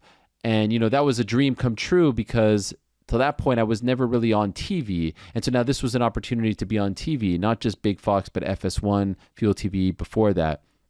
But because I was living almost like this double life where I'm a part of the broadcast and I'm sort of like, in bed with the UFC in that regard because that's just the way the business is. But also I have this completely independent life where I'm doing the MMA Hour and I'm working for Vox, and that's completely like independent. I was kind of straddling both lines. And what would happen is over time, I worked with Fox or for Fox from 2012 to 2016. The UFC brass would get increasingly annoyed, frustrated, upset that on the MMA Hour, I would talk about, what I thought was just benign sports fodder business stuff like, free agency, pay, Bellator, whatever, you know what I mean? Like just stuff like that. And in their mind, they were like, no, you're the guy that we chose to put here. Like you're either with us or you're against us, right? And so there would be like these moments where they would get mad and then they would not get mad, not get mad, not get mad. 2016, March of 2016, I have Rory McDonald on my show. And Rory McDonald was scheduled to fight Stephen Wonderboy Thompson in June of 2016 in Ottawa. And they offered him a new contract. He had one fight left. They offered him a new contract, and he said no because he wanted a better deal. And he decided to fight out his deal. Now, you remember Rory, like back then, like he was kind of soft-spoken. He didn't really like ruffle feathers. And so this was kind of a big deal. That was on a Monday. On Tuesday afternoon, I got a call from my boss at Fox saying that I had been relieved of my duties. And I said, that? Yeah, just like that. Oh, shit. Oh, God, and, okay, get to you. Yeah, I asked why, and they said, the UFC demanded that you're off all the broadcasts. And the Rory interview was the nail in the coffin. Like there were definitely, like there were nails, but this was the final nail, right? Yeah. So I was obviously heartbroken, and I didn't feel like it was fair. I didn't feel like it was right. Like I didn't do anything bad. I didn't do anything wrong. I didn't do anything unprofessional or that would embarrass the network. And I just didn't love that it all ended on a 2-minute phone call. Like I really poured everything into that. Even little things like my son was born and the next day I went to work. Like I it just didn't feel right. And from March of 2016 to June of 2016, I'm a competitive guy. So I was like, all right, now the shackles are off. I'm just going to try to break every single piece of news. And I was on freaking fire. Like, you were. This was the time where I was like, I cared about breaking every fight. And there would be moments where people would call me up and they're like, yo, this fight is happening. You got, and like people were helping me out and all this stuff. And like, but I was so on fire. I was like Kobe, dropping 81 on the Raptors. I was so on fire that they believed that there was a mole in the company telling me things. They believed that there was a person that was leaking information to me. On my life, I've said this a million times, like there was no mole. It did not exist. That person didn't exist. It was just sources. The same, you know how it is. There's managers, there's fight. Like this is just reporting. They couldn't wrap their head around that. So what they would do is they would have meetings and they would talk about fake fights to try to catch me. But I was never on the calls. I was never on the conference calls. They would go into people's offices and ask to see their cell phone and see if they had talked to me. But there was nothing there. It never existed. And then it all culminates in June of 2016. I'm at UFC 199. The day before UFC 199, I'm told, hey, Brock Lesnar is coming back at UFC 200. Okay, but I was told that from one good source, but I have always been taught you need at least two sources to be 100% certain about something. The next day was the Saturday. I got the second source. So now usually when I'm breaking news, I'm in my room, I'm in my house, I'm walking the dog, I'm doing something. Here, I happen to be, as fate would have it, in the media room at the Forum in Inglewood, UFC 199. So it was very kind of weird and unique. I write the story, and I had no idea that they were announcing it that night or what their plans were. All I know is Brock Lesnar's coming back. I'd even have the opponent. The opponent wasn't even a done deal just yet. I had heard Mark Hunt was in the mix, but it wasn't a done deal. So all I wrote was Brock Lesnar coming back UFC 200. Minutes after that came out, someone in UFC PR came and said to me, hey, Dana White wants to talk to you. I said, I'm good. I don't need to talk to him right now. I knew this was trouble. It doesn't happen. Came back again, came back 3 times. Finally, at the end, they're like, no, you have to go speak to him. He's waiting around the corner. You have to go speak to him. So I asked Casey, my cameraman, just to come with me as backup because I didn't know what was going to happen. And I'll never forget it. Listen, I didn't know, man. And I went around the corner and he was there, sleeves rolled up and just said, get out. You're done. Your career is over. You'll never be at a UFC event again. And, we just put a bullet in your head. You're done. And, obviously everything that happened afterwards is well publicized. The fans, had my back. And that's why I always feel like I work for the fans to a degree. And I got unbanned. Now, here's where like revisionist history comes into play. My actual banning lasted 2 days, less than 48 hours. By Monday, I was back, right? 2006, I was at UFC 200. I covered it. I was there. I was credentialed. I was at 201. I was at 202. I was at 203, etc. That was 2016. I worked for Vox MMA Fighting from 2016 to 2018. 2018, I was hired by ESPN. I went to every UFC pay-per-view when I was hired by ESPN and some of the fight nights as well. People have now just said like, oh, 2016 ban and have almost now pretended that I've been banned since 2016. But why this has happened, I think, is the last UFC event that I applied for a credential for was March of 2020, Israel Adesanya versus Yoel Romero. The next week, the pandemic hit. And for a year and a half, ESPN wasn't sending people. They were just very, they were being very cautious about everything. And the kind of the cautiousness was lifted in June of 2021. It just so happened I was leaving in June of 2021. So the plan was for me to go back to my first UFC event in June of 2021. This was Leon Edwards against Nate Diaz, Izzy versus Marvin Vettori. But I was done in 2 days and it was already public. And so my boss and I spoke and he's like, it might be a scene. It might be like a distraction. Maybe just stay home. It's the last one. Just stay home. So I stayed home and honestly, I was happy to stay home. Okay. And so here's the thing. Since I left, sorry for the long wind. I'm trying to make it as short as possible. You're fine. Since I left in June of 2021, I haven't applied for another credential because the way my life has gone now is like I do MMA Hour Monday, Wednesday. I get the interviews. I do my Ringer MMA show Thursday, Saturday post show. it hasn't been required for me to go. And even when they're local, like it's easier for me to sit here, watch the fights, and tape my show right after. Yep. I'll be honest, I was very much unwelcome. Like they went out of their way to make my life difficult. And you know, you leave your family 3-4 days, you fly all over the place, and like you're coming to a place where you feel like they don't really want you there. And you know, so it's like once I left, I was like, all right, I'm good. I could still cover the sport. I can still talk to the fighters. Do I need to be sitting there?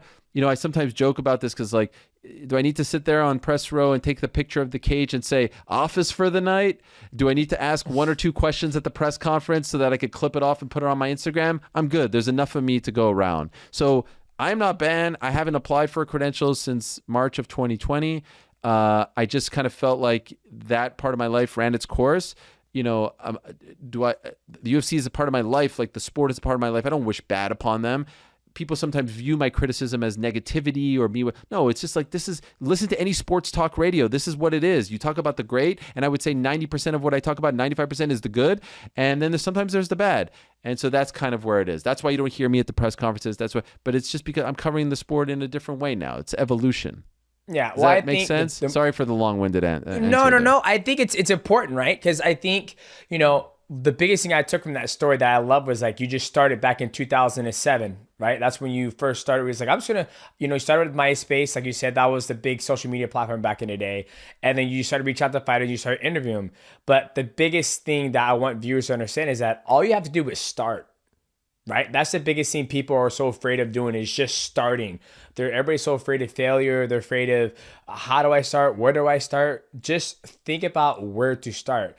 And obviously you started this on your own and you built yourself up so much. You built a community behind you. Now, like you said, you don't have to travel to go to the fights. You know, so if you could cover the sport right from your house and from your studio, and you still have your loyal community following you. So that's why I wanted you to tell that story, because there's positivity in what you've gone through. You battle adversity from, you know, you're doing your job, you're breaking the fucking news before, you know, the promotion does. And it's not like there's no law that says that you can't break news, right? Like it drives me nuts when people say, I leaked the news. I didn't leak anything. I reported the news. There's a massive difference. Leaking the news would imply, and this is why I got mad at Joe Rogan. I got mad at Joe Rogan because on the Monday after, he said he told a story on his show that never happened. It was complete fiction. He said that someone pulled me aside and told me the news because, and again, this is where the revisionist history, they say, oh, you were working for Fox. No, I wasn't. I stopped working for Fox in March. This was June. But people like mangle all the two stories together. And so Rogan said that I was pulled aside and told that there was going to be a big announcement because I was working for Fox and all this stuff, and that they were going to announce the news. And I took that information and was told not to do anything and ran with it and reported it. That never happened. The same way, by the way, I broke the news that you got traded for Ben Askren. That's through sources. That's through talking to people. I mean, I'm not going to name names, but like you can ask the people in your life, like I hounded them for that. Like that's what reporting is. And so that's how I got the Brock thing, just like I got a million other things back then. The irony is now I hardly ever break stuff. Because like my role and my job has kind of evolved to where I care more now about getting exclusives like interviews and doing my show and a little more personality and entertainment and stuff like that. So like Mr. X fighting Mr. Y on X date doesn't really get me excited anymore. The funny thing was that when I was at ESPN, they were obsessed with me not breaking that news. And they would tell managers and fighters, like, if Ariel breaks this, we're going to cancel the fight. We're going to take it. I was like, what? Are you crazy? And so they would give the news to someone else to prop them up, to make me look bad. And I was like, this is all so dumb. This is all so silly. What are we talking about? By the way, if they didn't ban me after that Brock thing, no one would even have remembered a day later who broke that news. Yeah, you know what I mean? Exactly. It's all so silly.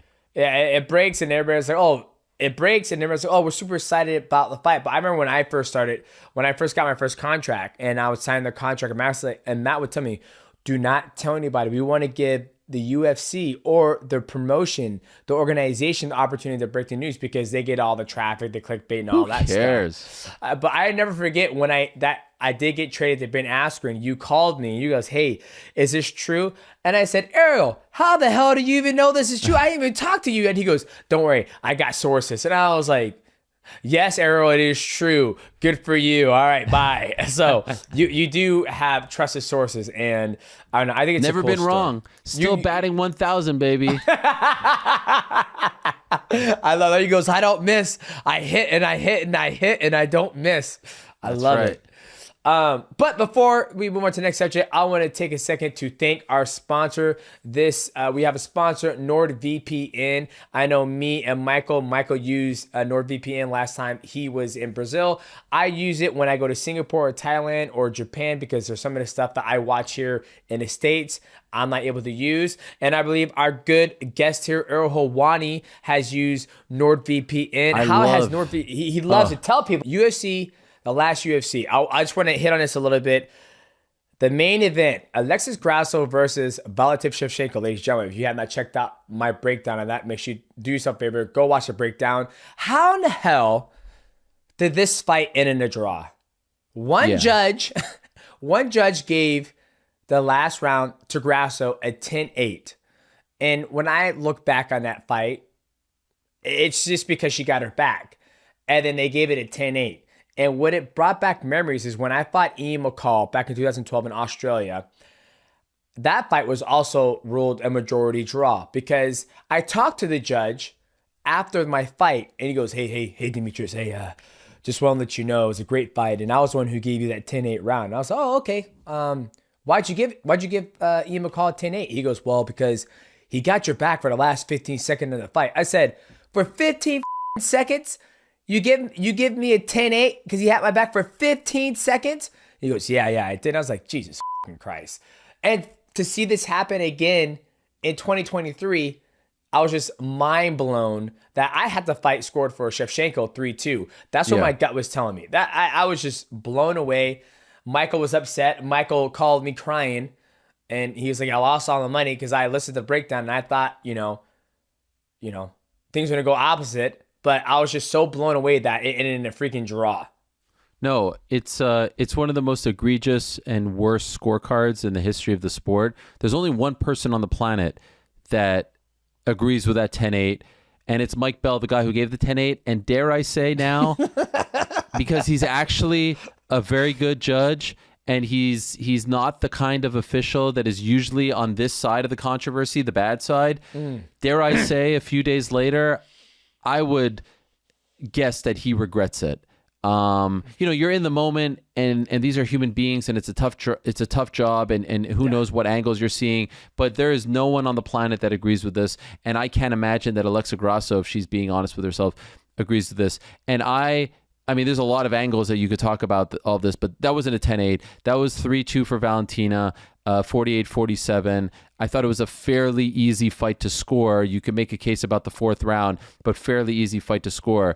The fact that Valentina is not champion because of this bizarre 10-8 is kind of wild. It's why they should do a rematch or a trilogy, I should say. And perhaps more importantly, like, I love the fact that you actually spoke to that judge in Australia. The fact that Valentina hasn't gotten an explanation from Mike Bell as to why it was a 10-8, and the fact that the public hasn't gotten an explanation as well is crazy to me. I spoke to Jeff Mullen of the Nevada State Athletic Commission, and I was pretty much like begging him to say something publicly. There needs to be transparency. There needs to be some sort of system in place where these calls are explained. Because let's be honest, Alexa has had to answer for it. Valentina has had to answer for it. Dana White has had to answer for it. And all of them didn't make the call. The one guy who made the call doesn't have to answer for it. And that's crazy if you ask me. And so is it a system where he talks to the press? Sure. Is it a system where the Nevada State Athletic Commission puts out a statement? Sure. Is it a system where we pick one media reporter and he speaks to him and we get a Q&A? Sure. There has to be something.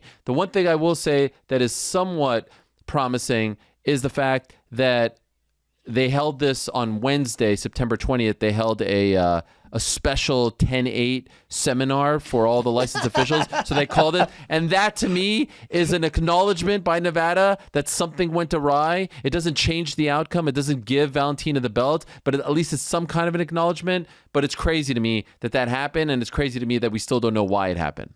Well, I think the big... Go ahead, Michael. Tell me, baby. Get it, baby. I was gonna say, Ariel, when are you gonna have a 10-7 seminar for people? That's a good one. That's a good one. I could teach a few things or two, but for now I'll keep those tricks of the trade to myself. Hey, has anybody ever given a 10-7 round before? Well, you see, Michael's talking about a totally different scorecard. Yeah, the joke went way over that Yes. bald head, Demetrius. DJ, he's talking about when I go out there with the receipts and 10-7 the haters when it's a one-way street. You know, the people that come at the king and they best not miss. That's a 10-7. There's only one kind of 10-7. It's when Hielwani's on the mic. Come on, man. Tell him, baby. Go ahead, baby. We should do a rap album. All three of us. 2 Jews and a black guy. It'd be great, right? Yes, it'd be fantastic.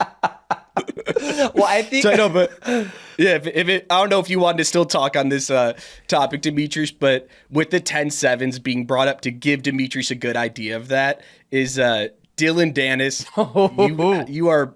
Wow. You are probably the best at 10-7ing that dude more than anyone. And I want to say, when you last had him on the show, he was in New York. He came to the studio. How do you feel about your boxing, skills? Because obviously you grew up as a jiu-jitsu guy. I'm more of like a Torrio Gotti, I would say. I'm more I saw your clip of hitting the pads. You like that? Mike, you never boxed. I feel pretty confident that I could hit pads better than you. Who's The your last favorite? televised fight you had was in the parking lot of a Holiday Inn in Austin, Texas. When was the last time you had a fight? I'm not a fighter. Exactly, but you talk like you one. are You a talk like fighter. one. At first, I thought, even for Ariel standards, he's being pretty tough on the guy. And I'm gonna tell you, I was sympathizing a little bit with Dennis, but when he pulled out of the fight like a couple days later, then I think did you know at the time, I have a feeling this guy's not gonna fight KSI? No. In fact, when the fight was first announced, I think it was announced in mid to late-ish November, and he came on in late December. I remember saying on the show, I'm setting the line at minus 1,000 that he's not showing up. It was the biggest lock of all time. And by inviting him on the show, because we had a public back and forth and all this stuff, to me was sort of it was kind of like a peace offering. I was trying to extend the olive branch. However, he walks into the studio. This is my house, and I like to think that I'm a gracious host. We gave him some coffee, a bite to eat. I like to think, you have to be respectful. I extended a hand to say hey man, bygones be bygones. Let's have a nice chat. And the fact that he didn't shake my hand and kept me there, that was all right, this is what we're doing here. You're not going to shake my hand. Unless you apologize. Shake my hand. Come on, after. Doug. After. You're not going to shake my hand? After. Wow, what a bitch move. You're After. seriously going to sit here and not After. shake my hand? And so that's why I felt like it was appropriate to go in the paint, as they say. No, I think you went hard in the paint. I remember that interview, and I loved it because it was an awkward situation, but you called him out on every single thing. When he was like, when was the last time you talked to Connor? He goes, I don't know. He's like, when you talk to your friends? He goes, would you talk to your friend? Oh, DC? Just talked to him this morning. We talked about it. It's like, dude, whatever you're saying. There's a lot of lies. There were a lot of lies in that interview, unfortunately. Which is sad because, we hope, we've been covering his build up to the Logan Paul fight. And I hope he mixes that fight because I'm invested now. I'm fully invested. I want to see what he's going to do, especially how he's been ragdolling Nina all over Twitter. It's every day I go on Twitter and I just see good morning and it's a picture of Nina. Destiny goes, who are you looking at, babe? I was like, oh, it's just Dylan Dennis just making fun of Logan Paul's fiance.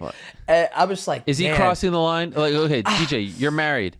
You love your wife. Absolutely. She's a public figure. If anyone knows you, they know who your wife is. If someone did that to you, how would you feel? Well, one, honestly, I'd feel embarrassed, right? I'm just going to put it out there. I'd feel embarrassed. Two, I'm blessed that me and my wife got together at the very beginning of our lives, 18 years old. So there is no track record. There is no receipts. There is no new pictures on anybody else's phone, as far as I know. But where him just posting all these pictures, and the one he posted last night, she goes, I just need some big sausage to destroy my body. I ain't gonna lie, boys. Dylan had me dead that night. I was dead. I don't know what's real and what isn't. I have long felt wives, girlfriends, partners, husbands, that stuff should all be left out of fight promotion. And I'm pretty liberal when it comes to fight I love pro wrestling. I love the showmanship. Hey, trash talk is great. But I feel like wives, partners, girlfriends, religion, parents, all that doesn't need to be brought up. And I know what some people are saying, hey, Logan has rolled in the mud. He's certainly not a choir boy. Like, hey, like you got to be able to deal with this stuff. But it did kind of go on for a long time. It's still going on. I will just say this about Dylan. Like, I think he is going to show up. Oh. And I don't wish ill towards him. Like, I actually feel like I've been one of the few people that had publicly supported him when he wasn't fighting, when he was kind of just viewed as like Conor's guy. Like, I recognize the fact like this guy's an accomplished BJJ practitioner, had a great run as a BJJ player, black belt, Marcelo Garcia. Like, if you know anything about that stuff, like, you have to respect. And his MMA career was starting off nicely, like 2 wins in Bellator. Yep. The problem is, and it doesn't get talked about enough, he suffered a really serious knee injury. The first surgery failed. The second one, took some time for him to get it and all that stuff. And so, like, I have a lot of questions about the state of his health and the state of his knee.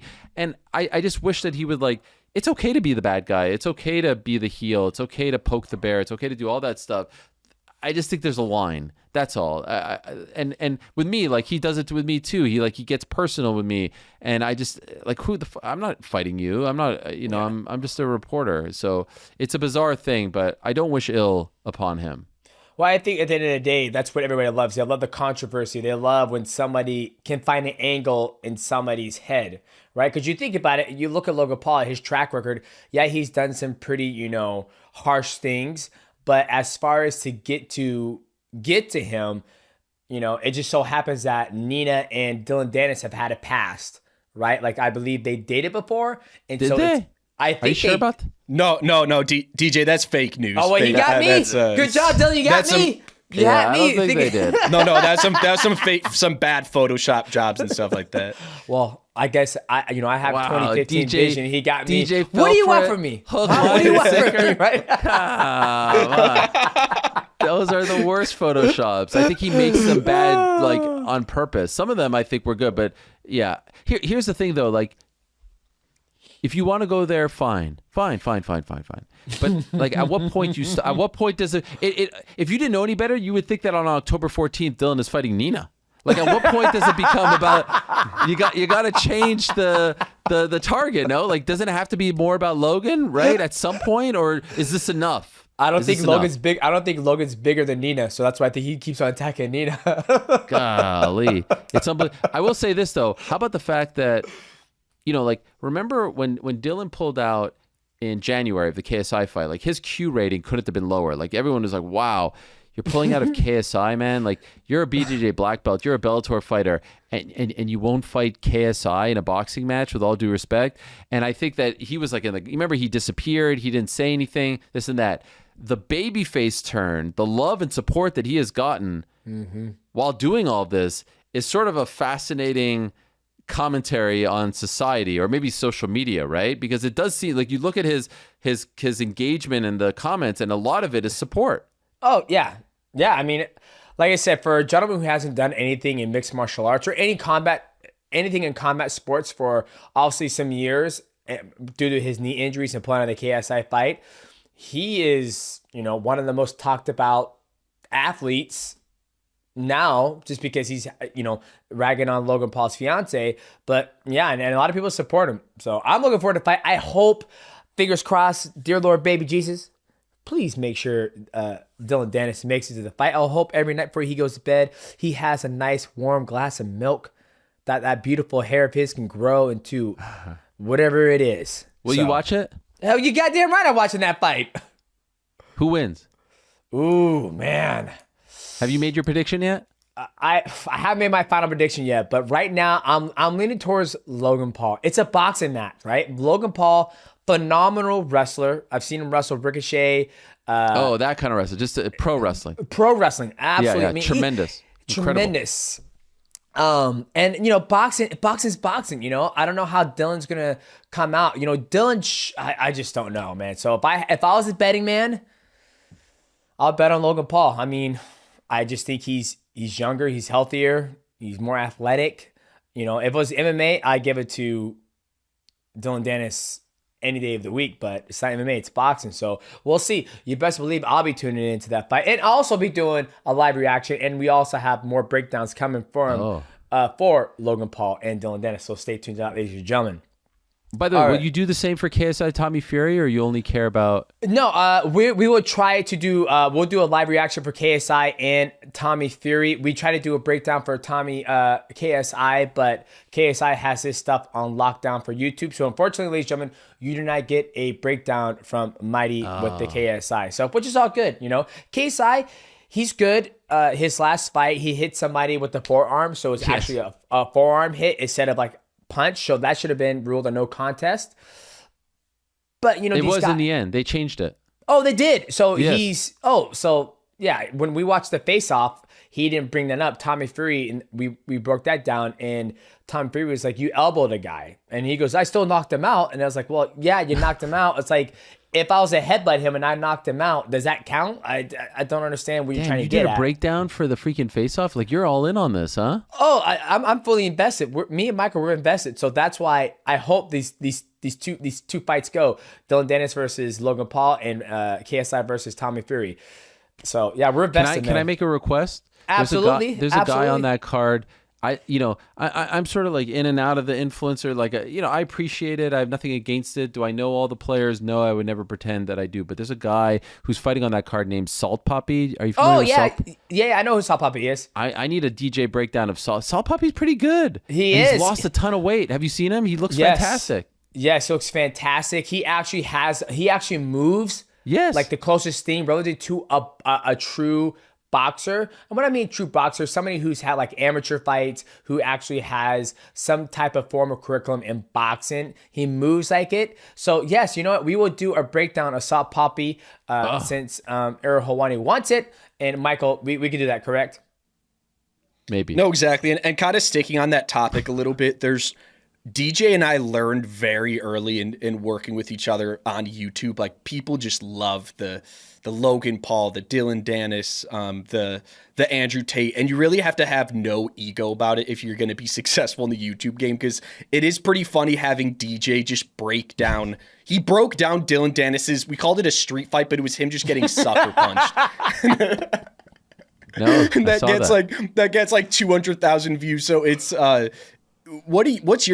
talked about it a little bit, Ariel, but what's your take on the whole, if you want to call it the celebrity boxing, the celebrity combat sports, that kind of crossover? Because my take on it is, you look at UFC, there's no hiding. If you look at whoever you want to say the second company is behind UFC, they are so far off. So if you're really thinking in all of combat sports, this is probably the easiest way for a former MMA fighter to make money. So for me personally, looking out for the fighters, I like it for that reason. What's your take on this whole 100%. crossover thing? I mean, from that angle, 100%. I mean, just ask Tyron Woodley, ask Anderson Silva, ask Ben Askren. They've all benefited from it.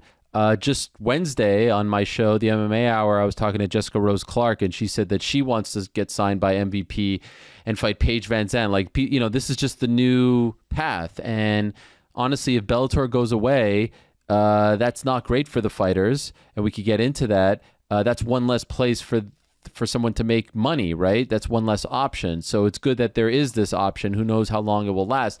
But ultimately, like, from a sporting standpoint, like, of course, I get up, and excited for, Izzy versus Pereira, and John Jones, Stipe, and Alex versus Yuri, and Leon Cole. Like, that to me is the creme de la creme. But like I said, I don't take myself seriously. I like pro wrestling. I like that it's different. It's fun. As long as the fights are evenly matched and it's not mismatches and no one's going to go out there to get slaughtered and truly hurt, I have no problem with it. They're clearly taking it seriously. They're training. They're working hard. They're in shape. They're doing their best, appropriate to what their level is. And in addition to that, they're giving opportunities to actual fighters. I mean, just ask a guy like Anthony Pretty Boy Taylor. He was just kind of like a journeyman in Bellator, kind of bouncing around. Now he's like a big star in the influencer boxing world because he was smart enough to, latch onto that train, and now he's doing things. He actually beat Salt Poppy in his last fight. So I have no problem with it. It's fun. It's different. I've worked the MVP cards, some of them, for Showtime, for DAZN, as DJ, kind of mentioned there, mentioned maybe that I'll be a part of this other one, breaking that news. So like there's there's a little something for everyone. It's fun. It's different. Is it Crawford Spence? Is it Canelo Charlo? No, but I think there's a lot of that, and it's okay to have something a little bit different from time to time. Yeah, I agree. And it's kind of crazy. So you're saying Bellator might not be around anymore. If that's the case, Bellator, please have just do the Patchy Mix versus Sergio Pettis. Oh, yeah, that's happening. Okay, good. Because that's the only fight that I want to see. Because it's always weird. It's not weird. I always get happy when I see athletes when they leave the UFC and they go off to a different organization and they succeed, right? You look at, obviously Francis Ngannou, he left the UFC. He's about to fight Tyson Fury, and then he'll fight hopefully in PFL. Then you have me. I left to one championship. I became successful. I did get knocked the fuck out, but we rallied back and got the belt.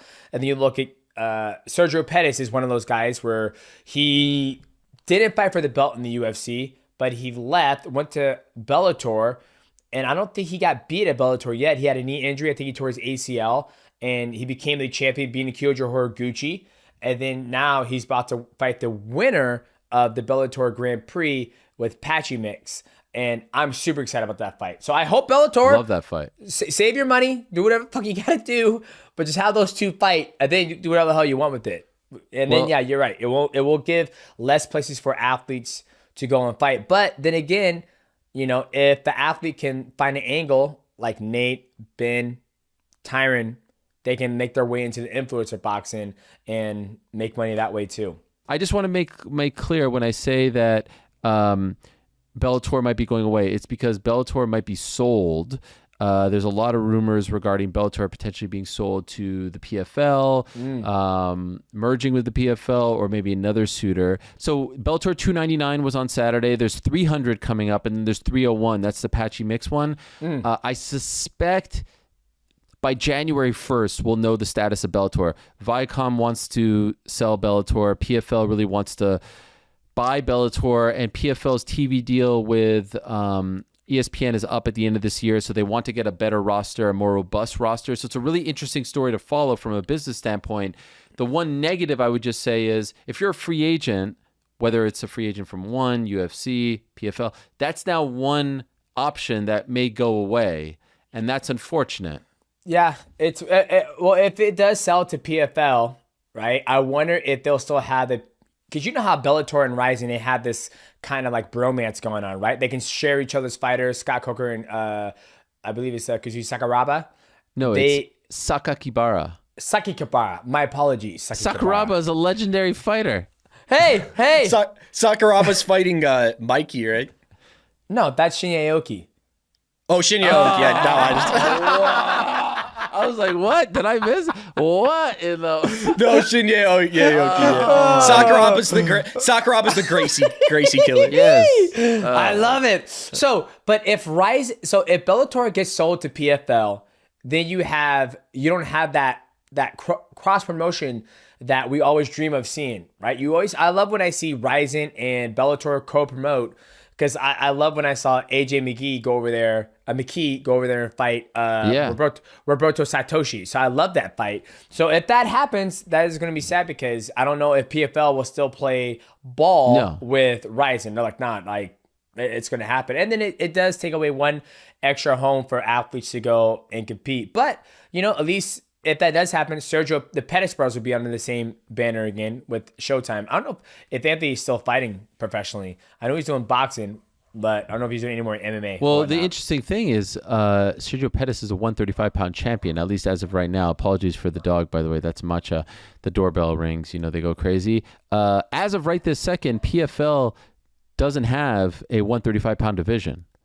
So would they just try to absorb? Also, worth remembering, it's not fait accompli, as they say, in that when Zuffa bought Pride, not everyone went over, right? Like initially, remember, like there was some guys took a little while, Fedor never went over, etc. When Zuffa bought Strikeforce, not everyone went over initially as well. And so it remains to be seen how the contracts are. But can I tell you what my idea is, my dream? My dream is, if in fact they buy Bellator, PFL, you know how they have the season format, and they have like, the welterweights, they have the 205 heavyweight. So let's say there's going to be 10 fighters per weight class, and then they have their little season with the points and and actually, longtime viewers of Ariel and the Bad Guy will remember Chael and I used to argue about this all the time. I hated the format. I thought it was silly. I thought it was just like too complicated. Now I actually have very much warmed up to it because I think it's their thing that they have that's different than the UFC. Like back in the day, you know, let's say Strikeforce, right? Strikeforce and Elite XC, they had the women's division. That was different. UFC didn't have it. Now they have it. So this is their thing that makes them different. It's great. But my idea is this. Let's say you'll have like 6 or 7 weight classes, 135, 145, 155, etc. And you pick 5 PFL fighters and 5 Bellator fighters. And so they represent the brand. And so now people are like, oh, who's better? And now you're getting like all these kind of like mini super fights leading up to the championship. And you see how many PFL guys made it, how many Bellator guys made it. And you see who's the dominant. And then after year 1, you roll them in together and it's just the PFL moving forward. What do you think? What do you think? I mean, that'd be dope just to be able to have that opportunity to have like 5 Bellator, 5 PFL. Shit, why stop at Bellator? Why not do 5 Bellator, 5 PFL, 5 one championship, 5 UFC well, now we're guys? getting crazy. Isn't that what it's about, baby? Getting crazy? Come on now. You said it's a dream. Well, no, because they're going to buy him, so they're going to own the fighter. You know, they're going to own the contracts. One championship will require co-promotion, and that gets super tricky. Nah, gotcha. Well, it would be dope if, you know, hey guys, like if we're all like, I mean, we are self-employed contractors, but if we all could just go pick like, hey, Bellator's doing this tournament. If you guys enter it, you get $10 million if you win it. Can I put my hat in it? Like, that'd be dope to have the opportunity. But back to your dream, 5 Bellator, 5 PFL, and see who makes it to the top. Yeah, I think it'd be dope. Like, I think anytime you have any type of cross promotion going on, it's always going to be a good time because I've always enjoyed when Ryzen and Bellator did that. And I believe Bellator, don't they have a 125-pound weight class too? Because I remember Kyoji Horiguchi was supposed to fight. I mean, he did fight, but it stopped in a eye poke, I believe. So yes, it's a very weird thing. And so does that division go to PFL? And if it does, it gives 125ers around the world another house to go and compete at. So because right now in the world 125, I think LFA has one championship has one, but that's straw weight and you have to make that hydrated. And then you have Bellator and Ryzen now. So if they get absorbed by PFL, hopefully they keep the 125-pound division and go from there. So we'll see. Now, another thing I wanted to ask, MMA Hall of Fame. Let's start off there.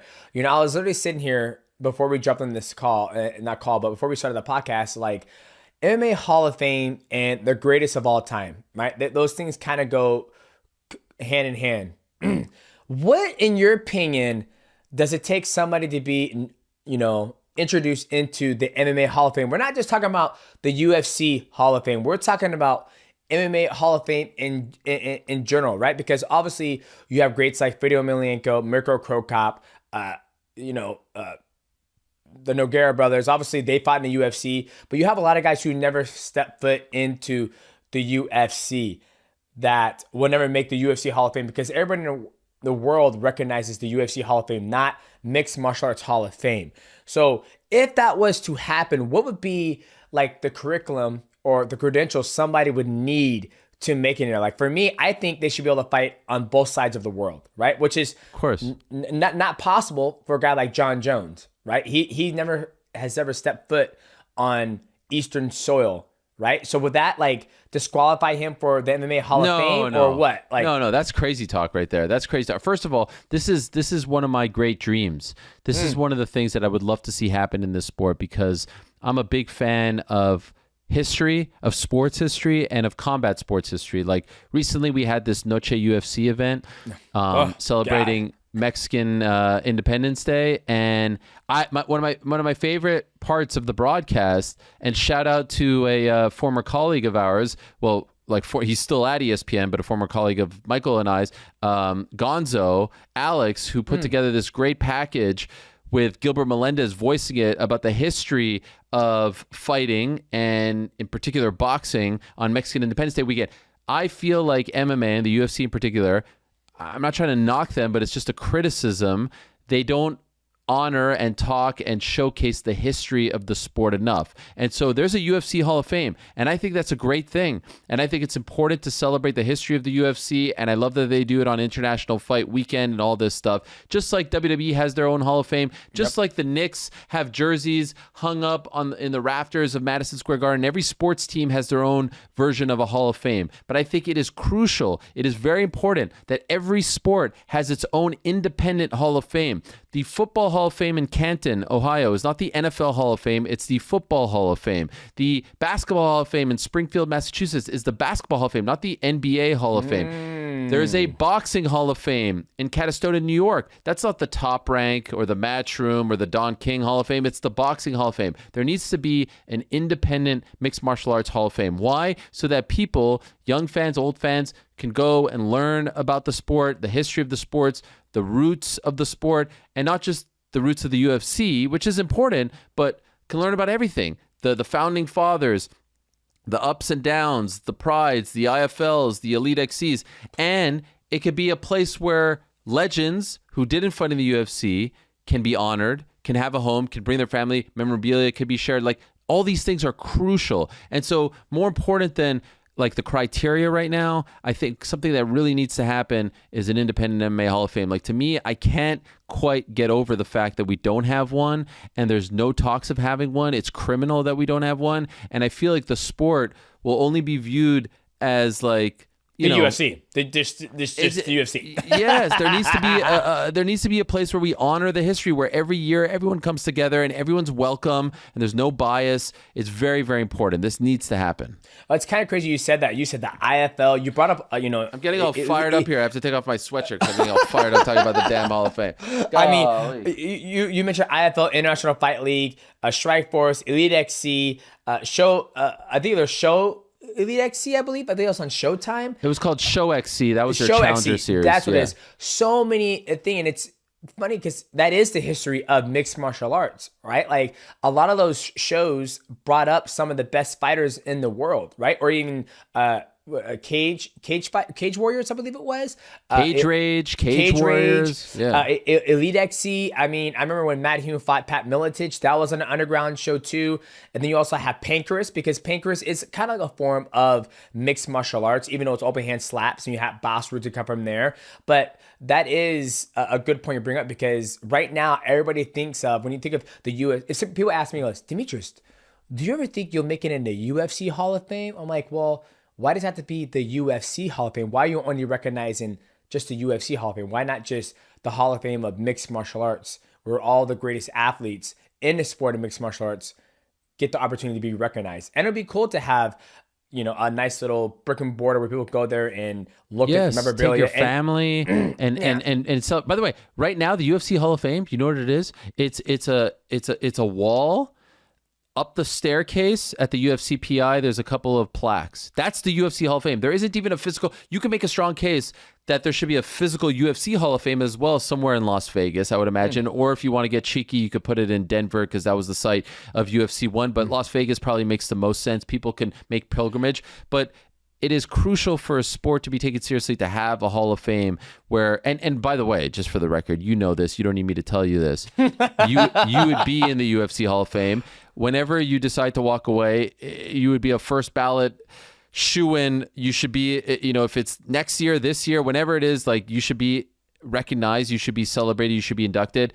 But I would love a day where, some of the forgotten people are recognized. And let's be honest, some of the people that may have butted heads with the UFC, the Frank Shamrocks of the world, who aren't in the Hall of Fame, have a place where they could go and be celebrated as well. Absolutely. Man, I think we hit everything, man. I think the biggest thing that I've always been so impressed by you, Ariel, is how you have just an encyclopedia of the sport, of what happened, when this happened. And I just always been so amazed. Like, how the hell is that possible? If I said, I'm a testimony here, ladies and gentlemen. Okay, what UFC was it? Tyson Griffin versus Frankie Edgar. Go. That's a hard one. I know. UFC 76. Okay. We'll have the viewers check if that's correct. Or Michael, can you check to see if that's correct? It's either 67 or 76. My hands are here. Yeah, I'm looking right now. Get him, Michael. He's bad. So you said Tyson Griffin versus Frankie Edgar? Yes, sir. Is what we said.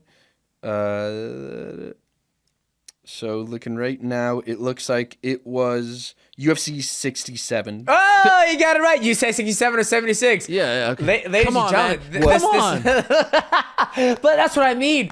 And that's a pretty freaking random fight, by the way, for you to just drop on me like that. Did you say 67 or 76? I'm not sure. No, I said it's either 76 or 67. Yeah. Oh, okay. Yeah. No, that's insane. The reason why I brought that up because I remember that's the first time I saw Frankie Edgar and Tyson Griffin fight. I was at Hooters and I was like, oh, that's a cool fight. So that just came back in my mind. But it's crazy how you can do that. If I was so if you ask me any main event, it's really from like UFC 66 to like it starts to get a little shoddy around. Okay, here's another one. One. Demetrius Johnson versus Chris Carriasso. When was that? Okay, and first of all, this is for the pay-per-views. I just want to say, right? Like if you ask me Fight Night 4, this is pay-per-view. This is a pay-per-view. Super easy one. UFC 178. That is correct. That is Come correct. on, man. Okay. That was Connor and Dustin. That was freaking Eddie Alvarez, Donald Cerrone. Come on, dog. You see? That's you were supposed to fight. By the way, weren't you not supposed to fight at UFC 176 in Sacramento and it got bumped to, or like they moved you around? You were supposed to be the co-main, and then they moved you because John Jones and DC. John Jones got hurt, and so they moved it. Remember that? That was UFC 177. 177. Was it 177? Yes, it was. I guess you might be right. Because No, I remember no, I was. it's not I I might remember be right. I was right. I am I was right. supposed to fight. Okay, so if I was supposed to fight on the John Jones card, and Yes. it was supposed to be John Jones versus Daniel Cormier, but Daniel Cormier got hurt, so OSP stepped in, and then I remember that was 197. That was 197. 197, yeah. Yes. And I was supposed to fight. I fought Henry Cejudo. Did I fight Henry Cejudo that night? Yes, you did. You did. Yes. I fought Henry Cejudo tonight, and I remember I spent like 2.5 hours doing the promo for that fight, and they did some cool stuff, and then they didn't even use it because DC got hurt. And I was like, so that 2 hours of shooting me in the studio with my shirt off, where's all that footage? Oh, we can't use it now since DC's not going. I was so fucking mad. I was like, can I get it for social media purposes? But the way you have the memory. Give me another one. Hit me with another one. Oh, go ahead, Michael. Hit him with one. Hit him with one, Michael. Hit him. Just throw out an. Okay, let's see. We're only doing DJ I fights. want to do a paper. Yeah, exactly. Horiguchi. Horiguchi? Montreal? UFC 185? Come on. Dude. 186. Gotcha.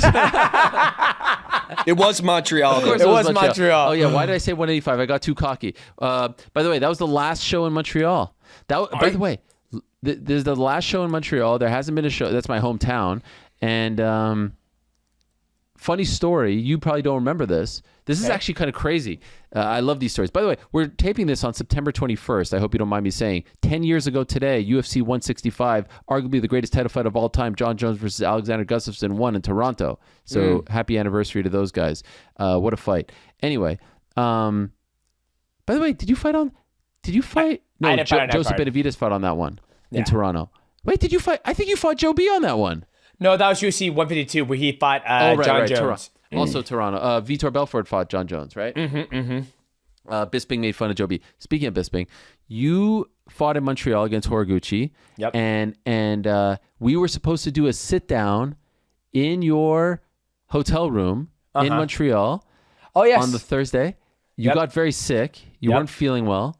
And, I said, you couldn't do it. So I ended up calling Michael Bisping and asked him if he could do a sit down with me. This is when I was doing a lot of those like in the hotel room ones, which were great. I really enjoyed those.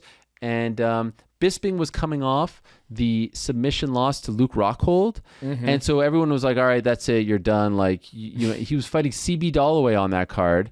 And I remember asking him, all right, how's the rest of the career going to play out? And he said, I'm going to beat CB Dalloway. And then I'm going to go fight this summer, which he did. He fought Talis Ladies. Then I'm going to get a big fight. After that, he did Anderson Silva. And then around like next summer or so, I'll probably be in line for another title shot. And I was like, fucking hell, this guy is delusional. Like, there is no chance. And lo and behold, it happened. He fought Anderson Silva. He gets the fight against Luke Rockhold, and he became champion. It's in that clip. So because you got sick, I got to have that crazy moment with Michael Bisping. See, when one door closes, another one opens, right? So, yeah, I love Michael Bisping because I remember when we fought in that card, he won his fight and he was in the back, and there was a picture of him in underwear and he's dancing like this, like celebrating, and I'm getting my back massaged by Matt and get ready to fight. And me and Michael Bisping, I fought in the same card a lot, like UFC 186. UFC 152, because I remember he fought. I can't remember who he fought that night when I was about to fight Joseph Benavidez. Brian Stan? Was it Brian Stan? I think it was Brian Stan. Yeah. Because he was at the Coldplay concert. Then you look at Michael Bisping's career now. He's an analyst. I think he just signed on to do a movie. I'm not sure what movie it is, but he's acting now. So I think that's what every athlete's dream is to be able to win a world title, be successful in commentating. He has a very good YouTube as well. And then now he's doing movies. By the way, can I ask, when you were getting ready for a fight, like in a situation like that, and then someone comes back either with great energy, like they're celebrating, but you still got the nerves, you're about to make the walk, or like bad energy, they just lost, they got their heart broken. Did that ever bother you? Did it ever affect you that you were like mixing with their energy? No, not at all. Because I remember when I was about to fight, I can't remember who it was, but it was Kat Zagano was in the back, and this is after she had that traumatic loss in her family, and she was stepped back into the cage, and she was so stressed. And I remember talking to her, I was like, "Hey, it's just a fight. It's just a fight." Trying to like give her some more morale, like, "Hey, just chill out. It's gonna be a fight. You've been here. You're a professional." And then I remember being in the back with Michael Bisping. He comes back there. He's pretty much butt ass naked, dancing all around, and I'm like, "I got to fight still, but I'll party with you just a little bit." So for me, I've always been focused in enjoying living in the moment, but I've never let somebody's energy affect mine. If anything, I try to give some of my energy to them to let them know if they're sad, try to uplift them, and if they're happy, try to join the party. Well put. So, Michael, anything you have before we go, what are your predictions on the upcoming fight? So we have, I know you don't follow one championship as much, but we do have big fights coming up. September 29th, Amazon Prime. Stamp Fairtex is trying to win the world championship against Ham. I don't know if you know those athletes. Who do you got going with Stamp Fairtex versus Ham? Who do you got? Okay, first of all, a little bit insulting the way you couch that. I mean, like, God, I've had Stan Peritex on my show, for goodness sakes. TikTok superstar, striking superstar. I mean, really, a bit insulting. I'm sorry, Arrow. I'm a big fan of. What do you want from me? Okay. I'm a bit offended, but I'm very impressed with Stamp. I enjoy watching her fight, and she's evolved into a great MMA fighter as well. Like, that wasn't really her thing, and she's come over and done great things. So Ham is super tough. But I'll go with Stamp. She's rolling. She's a superstar. I think she wins. Very nice. I apologize, Arrow. I have to be the best. Not to interrupt, but that reminded me of one interesting thing I wanted to ask you about, because I love how Chael, just as I'm wearing the Arrow and the bad guy hat, I love the dynamic that Chael has on Twitter of just like shitting on you and burying you. It's not very nice. Where did this side of Chael come from, and how much of it is a gimmick, and how much of it is him I'll be honest, actually trying to bury you? There are sometimes where I send him the tweet, and I'm like, really? Like, I know. And then he'll send me, he's like, "Hey pal," he'll send me like a voice note. He's like, "Hey pal, you weren't bothered by that, right? I mean, like, that was just me trying to say hello, like letting you know that, I was thinking of you. That's all, bud. Everything good." And I actually believe him when he says that. But that you sometimes read it, I'm like, did Chael get hacked? What is going on? Why is he being so mean to me right now? Chael doesn't follow anyone on Twitter, but I know what he does. He goes on his Twitter and he searches for people's names, like who he wants to see, and that's how he does Twitter. So he'll search my name and he'll see things, and something will draw his ire, and then he'll like respond to it. But actually, speaking of Arrow and the Bad Guy, like the first few episodes of that show, I remember saying to someone like, I don't know if this is going to work, because Chael was actually being like very contentious towards me in the show, because he was always very used to me interviewing him. Like, I ask him a question, I shut up, he says his piece, and then I ask him another question. But what they wanted with that show was us, arguing, Bantering. debating, right? Like PTI or First Take, whatever. And it was fine, but I don't think he was used to me in that role. So there were a couple times you go back to like the early days and like he was really getting mad at me, like where I was like, holy crap, this guy's really pissed. But then I think we ended up working really well together, and I was bummed. I was really bummed that ended. I was bummed that the show with DC ended. That was a lot of fun as well. And, hopefully we can maybe rekindle it one day. One day. I loved it. I love where you guys go. Like, Charlie has a very interesting personality. Let me tell you something, guys. Earl Hawani, how the way he talks and his glasses and the bad guy shit. He goes, West Oregon, I'm a true gangster. I was like, you ain't no fucking gangster, dog. Yeah. I like it. I think it's good. He's great. He's amazing theater. Yeah. All right, man. I truly appreciate you, Earl Hawani, coming on the show, man. You're always welcome here. Thank you. Love sitting here talking to you. We, Michael's excited because he goes, "Yeah, we get to put Ariel in the hot seat." Now I was like, "Ariel, he don't miss. He hits what hot seat? This is your hot seat. Golly, you guys need to. By the way, you guys need to regroup and come back with some tougher questions if this is your hot seat. All right? They asked me, by the way. I want everyone to know: is there anything you're afraid to speak of? I was like, "What? You kidding me? I'll take all comers, no problem. You ask me whatever you want." And we could do this round 2, 3. By the way, I owe you like 50 interviews for the amount of interviews that you've given me over the years. So whatever you need. There was the best one was when you got mad and put out that statement about the TJ Dillashaw. That was the best. You were on vacation, and I was like, wow, this is incredible. Remember that one? That was an amazing one. Oh yeah. I don't get triggered much in life. You were pissed. I'll tell you a quick story real quick. So I went and did a charity event.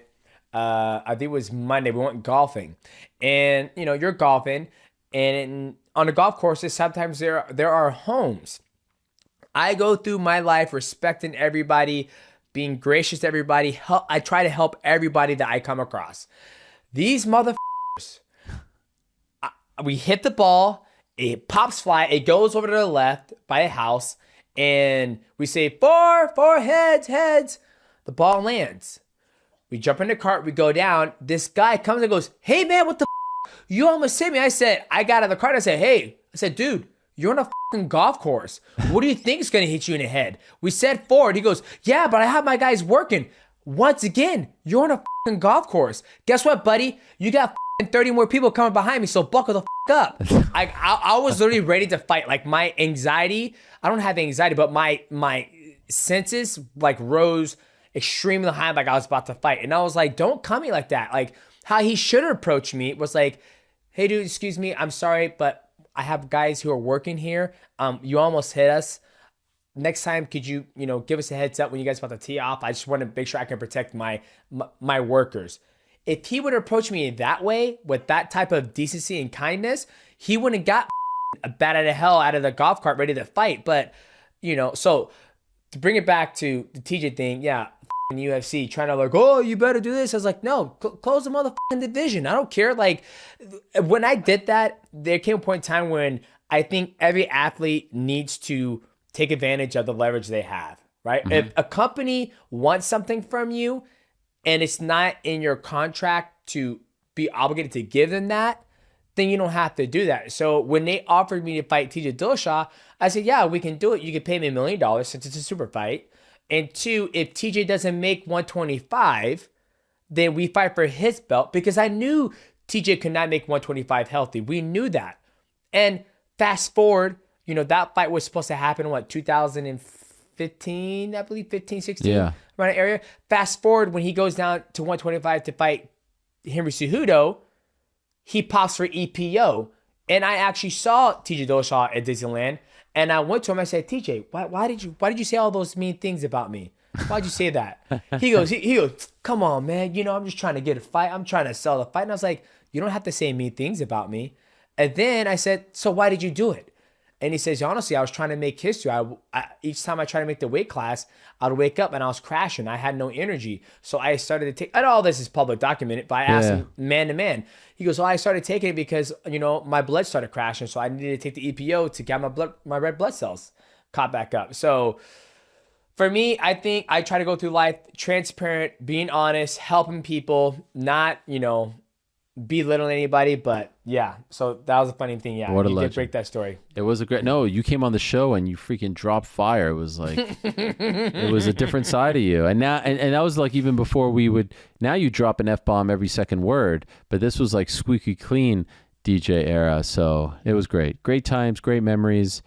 Congrats on everything that you guys are doing. Big fan. Love it. I love the quality. I'm dare I say envious. You're putting me to shame. It's unbelievable. So keep it up. Awesome. Thank you guys so much for tuning in to MIGHTYcast episode 4. Our host, Earl Hawani. I hate saying this because it's not just my show, it's mine and Michael Wansover. We are your hosts. I'm Demetrius Johnson, that's Michael Wansover, and we will see you guys in the next one. We out! Let's go. All right, in 3, 2, 1. What's going on, ladies and gentlemen? Welcome back to another episode of the MIGHTYcast, and I am here with one of the greatest grapplers in the world. He has a twin brother, but I sent his brother home because I'm not going to talk to him. We are here with Kade Ruotolo. Kade, what is going on, brother? How you doing today? Doing great. Even better now. We just finished up some training, so little spoiler alert, but no, amazing. Super happy to be here. Yeah. So, ladies and gentlemen, I'm out here in California. He's getting ready to make his mixed martial arts debut. Yes, sir. We'll talk about that a little bit later in the show. And we got to train for, 3-4 hours today? Oh, we kind of lost track of time a little bit, right? I mean, before we knew it, it was nightfall. So yeah, we definitely got some hours in for sure. And so, Kade, always been a big fan. I tell everybody, like, when I see you and your brother, it reminds me of my kids. Tyron and Maverick, right? Yeah. Light skin. One of them's got crazy hair. One of them's got the nice little tight curls. Granted, Ty has shorter hair. Yep. Walk me through the beginning of you guys doing Brazilian Jiu-Jitsu, because I've seen videos of you guys doing it when you guys were kids. Right. Like 2-3 years old. Walk me through the infancy start of you guys being exposed to Jiu-Jitsu. Yeah, I mean, like you said, we were 3 years old. It was before we can even remember, so we make jokes all the time. It's almost like we know jiu-jitsu better than English. I swear. It's like the only thing we know better than English is jiu-jitsu, like we lived and breathed it our entire lives. So, it's really, all we know really on, it's, like I said, 3 years old on it's been our main source of income, our main source of living, so it's pretty much all we know. Now, introduced at 3 years old, was it your mom? Was it your dad? Who was like, did your dad just show up one day and goes, here you go, son, you're gonna put this on, and you're gonna grab your brother like this and grab his pants like this? Like, what was it like that? Like, was it your mom, your dad? Right. Talk me through that. So we always give our dad the props. It's true. Our dad was a blue belt at the time. And he was the one that, kicked us through the front door. And even before we got into our first jiu-jitsu class, he was always just wrestling around with us at home. And we're just playing around like that, So we were always just scrapping at home. But yeah, we were like 3.5 when we decided to do our first class. And, we'd always say, yeah, our dad pushed us in. And then my mom's always like, hey, hold on. Like, it wasn't just him, So we got to give mom some props too. But yeah, both of our parents, my mom loved, fighting and just watching fighting. And she always, she was crazy. She went to a psychic before we were born. And then the psychic told her that we were going to be fighters. Wow. It was really, really, really crazy. That was even before she knew she was having twins. They told her she was going to have twins. And they said, you're going to have twin fighters. And really, really bizarre. She tells me that. It's kind of hard for me to even believe. But yeah, that's the story. And then, so did your mom train at all? She grapple? She a little bit, she had a bit of a neck injury, so she kind of just more so, just watching us all these years. But I think she got to a white belt with some stripes on there. Hey. She did one competition. Hey, she did an Ezekiel from closed guard. Hey, so let's go. I don't know if any of you know about that, but it's a very sketchy submission to try off. So she pulled it off. It was funny. My son, he was a white belt. He started as a white belt, and then now he's a gray white, and he went to his first gray white competition. As you know, it's a whole division. It's like the talent pool is a lot deeper because it's gray white, solid gray black. Exactly. Right? And so he got a guy who was like gray black, and he had him in an Ezekiel choke, which is illegal at that age in the kids division, right? If my son would have tapped, he would have won the match. Right. But he got out, and I'm coaching. I'm like, oh shit, I don't even know what that is. Don't tap, just move your head. And he finally tap or not? Yeah, I don't know, do tap, and he finally got out. So it's a very, very tricky choke. It is. Obviously for children to do it. So your dad got you into jiu-jitsu, and you've been competing since the very, very beginning. When was your first competition? I always butcher this because my mom always tells me, and I always forget. I mean, I was 3.5 years old, right? But so it was right after, I guess, a couple of weeks after we started. I'm pretty positive. It was right off the get. Within a couple months for sure. We were already competing. Yeah. Damn. Yeah. So 3 months, 4 months? At 3 years old. Yeah, exactly. We were probably 3.5, something like that, give or take. Now, did you guys play any other sports growing up, or was it just pure jiu-jitsu? It's a great question. No, honestly, we started everything at the same time. So we're basically just clones of our dad in a way. So my dad, jiu-jitsu, surfing, skating, and fishing was always his true hobbies, So he really just installed that into us. And since we were 3 years old, we pretty much started everything at the same time: jiu-jitsu, surfing, skating, fishing, everything. So who's better, you or your brother, at jiu-jitsu? At jiu-jitsu, we've been answering this question so many years on end, and we always go back and forth. But I feel like I could honestly, now that I'm kind of going to the MMA realm, I could honestly say that it might be 60-40 my brother. 60-40 your brother? 60-40 my brother. I don't know if the little 10 pounds has anything to deal with that or what. But no, I mean, there's no one in the world that's harder to fight for me than my brother. Yeah. Well, I mean, you guys grew up together. Yep. You guys know each other's game through in, throughout, right? Yes, and sir. I always look like, we were training today, and I'm going, and the way you guys talk to each other and you respect each other, and you're like, oh, do this, Kade, Ty, do this, give DJ this.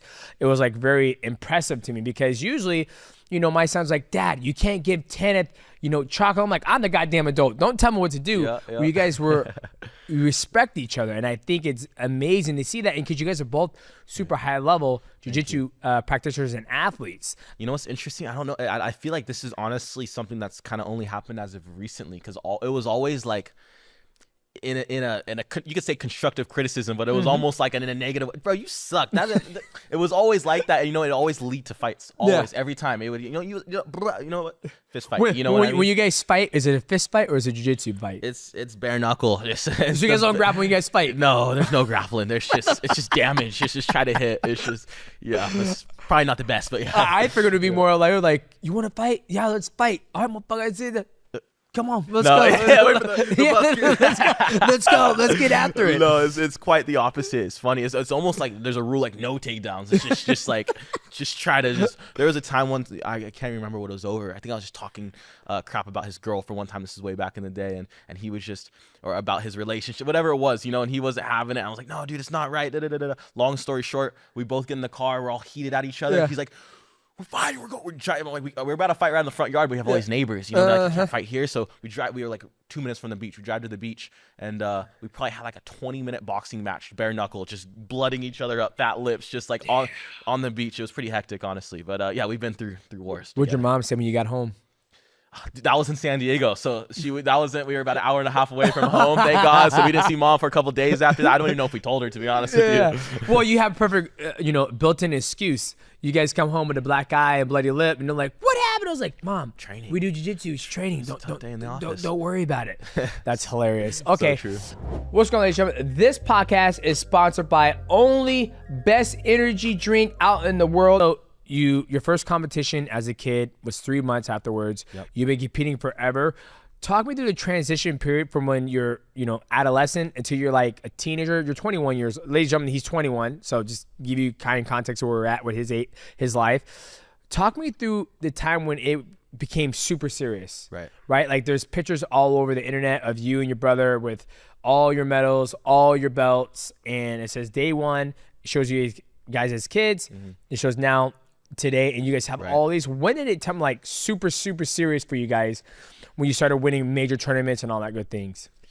That's a great question. I think it's a great question, because our entire lives jiu-jitsu was just like surfing and skating and everything. It was just fun for us, so growing up, or not our entire lives, but growing up, it was always that way, right? So we were always just having fun with it.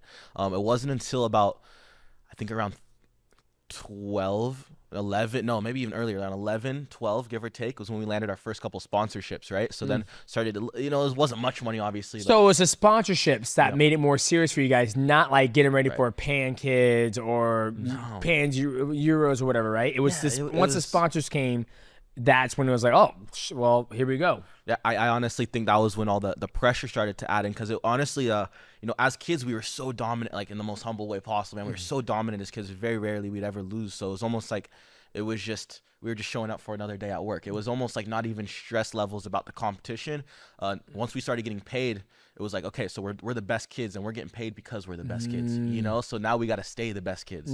So that's when we started feeling a little sense of pressure, and then from that moment on, obviously it got more and more intense. Yeah. So it wasn't the competition; it was the sponsorships, the financial, and especially because our family at that moment in time, we kind of needed it. We weren't as stable as we were, so that was a little bit of a funky time in our whole family's lifetime, and it was really in our family's worst moments, you could say, financially. That was literally the same year as 2009. I remember this first year we got our first sponsorship, so that was when things kind of started to come back. Now, did they come after you as a sponsor, or did your dad or a manager bring it to you? No. So it was my brother and I. I remember my mom. So this is all props to my mom. Everything goes to my mom at this point in time, right? So we're killing in the competitions, and my mom starts to put together.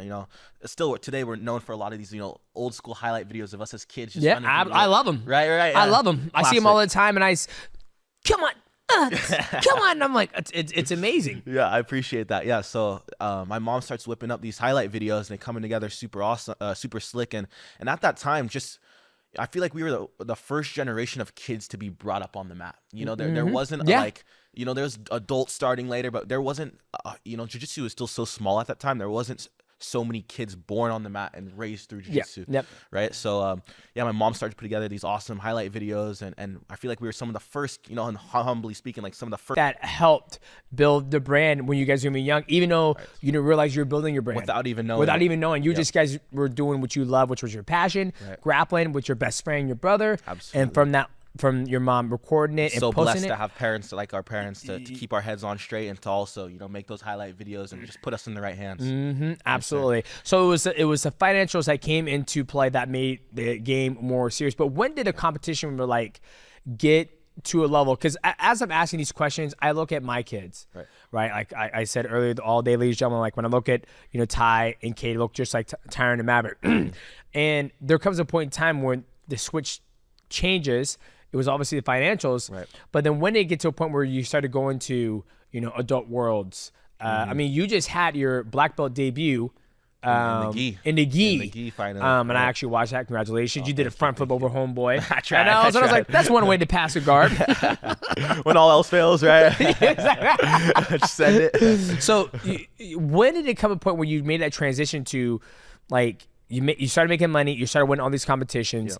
Now you're doing, bigger competitions where, for me, I think the biggest competition in IBJJF is, like we were talking earlier, the Grand Slam, Euros, Brazilio, Europeans, Pans, Worlds, Adult Worlds, right? Yes, sir. When did it come to, all right, we're locking in. Let's lock in and let's try to win these ones. The only one you haven't won yet is Adult Worlds, but you won all the other major ones. Pretty much, more or less. Yeah. When was that transition? Like, okay, here we go, Ty. Like, let's try to win these ones. Right. It was so I remember we were, I think 15. I might be mistaken. It might have been 16, but 15 or 16. It was so we were always basically right out of our juvenile years, right? Because juvenile you can still compete IBJJF, your blue belts, right? As soon as we were now considered basically adults, right? As juvenile ended. You're an adult. Yeah. Exactly. Well, now you're not now officially, right. But as soon as we were basically out of the juvenile 2 division, was when we first made our professional debuts. It was out in the UK, so it was no-gi actually. Okay. And at this point in time, we knew our only weakness really lied in the leg locks. Yep. Because you haven't had enough time to be able to be exposed to leg lock. Because for the viewers, when you do Brazilian Jiu-Jitsu and IBJJF or in the gi, I think you don't start learning leg locks until maybe blue belt. Right.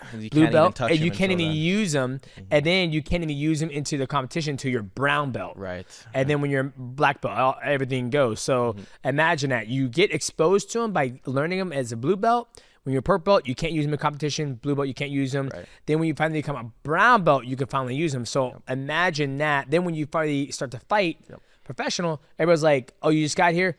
Heel hook, toe hold. Exactly. Straight angle lock. So that's interesting. Just to give you guys a little context of like what that means, because a lot of the viewers, they needed that. They needed that. Right? It's funny because coming from my background in mixed martial arts, and then all my fans are all MMA guys. Right. So when I'm watching IBJJF and I'm like, pass the guard. Ooh, there's 3 points. Yeah. They're like, why did he get 3 points? I was like, because that's the hardest thing to do in gi or even in jiu-jitsu in general, is passing the guard. So difficult. And so I always try to educate them as we're doing the podcast or I'm breaking down fights. So continue about the world major titles. You had your first professional debut in the UK. Yes. Continue.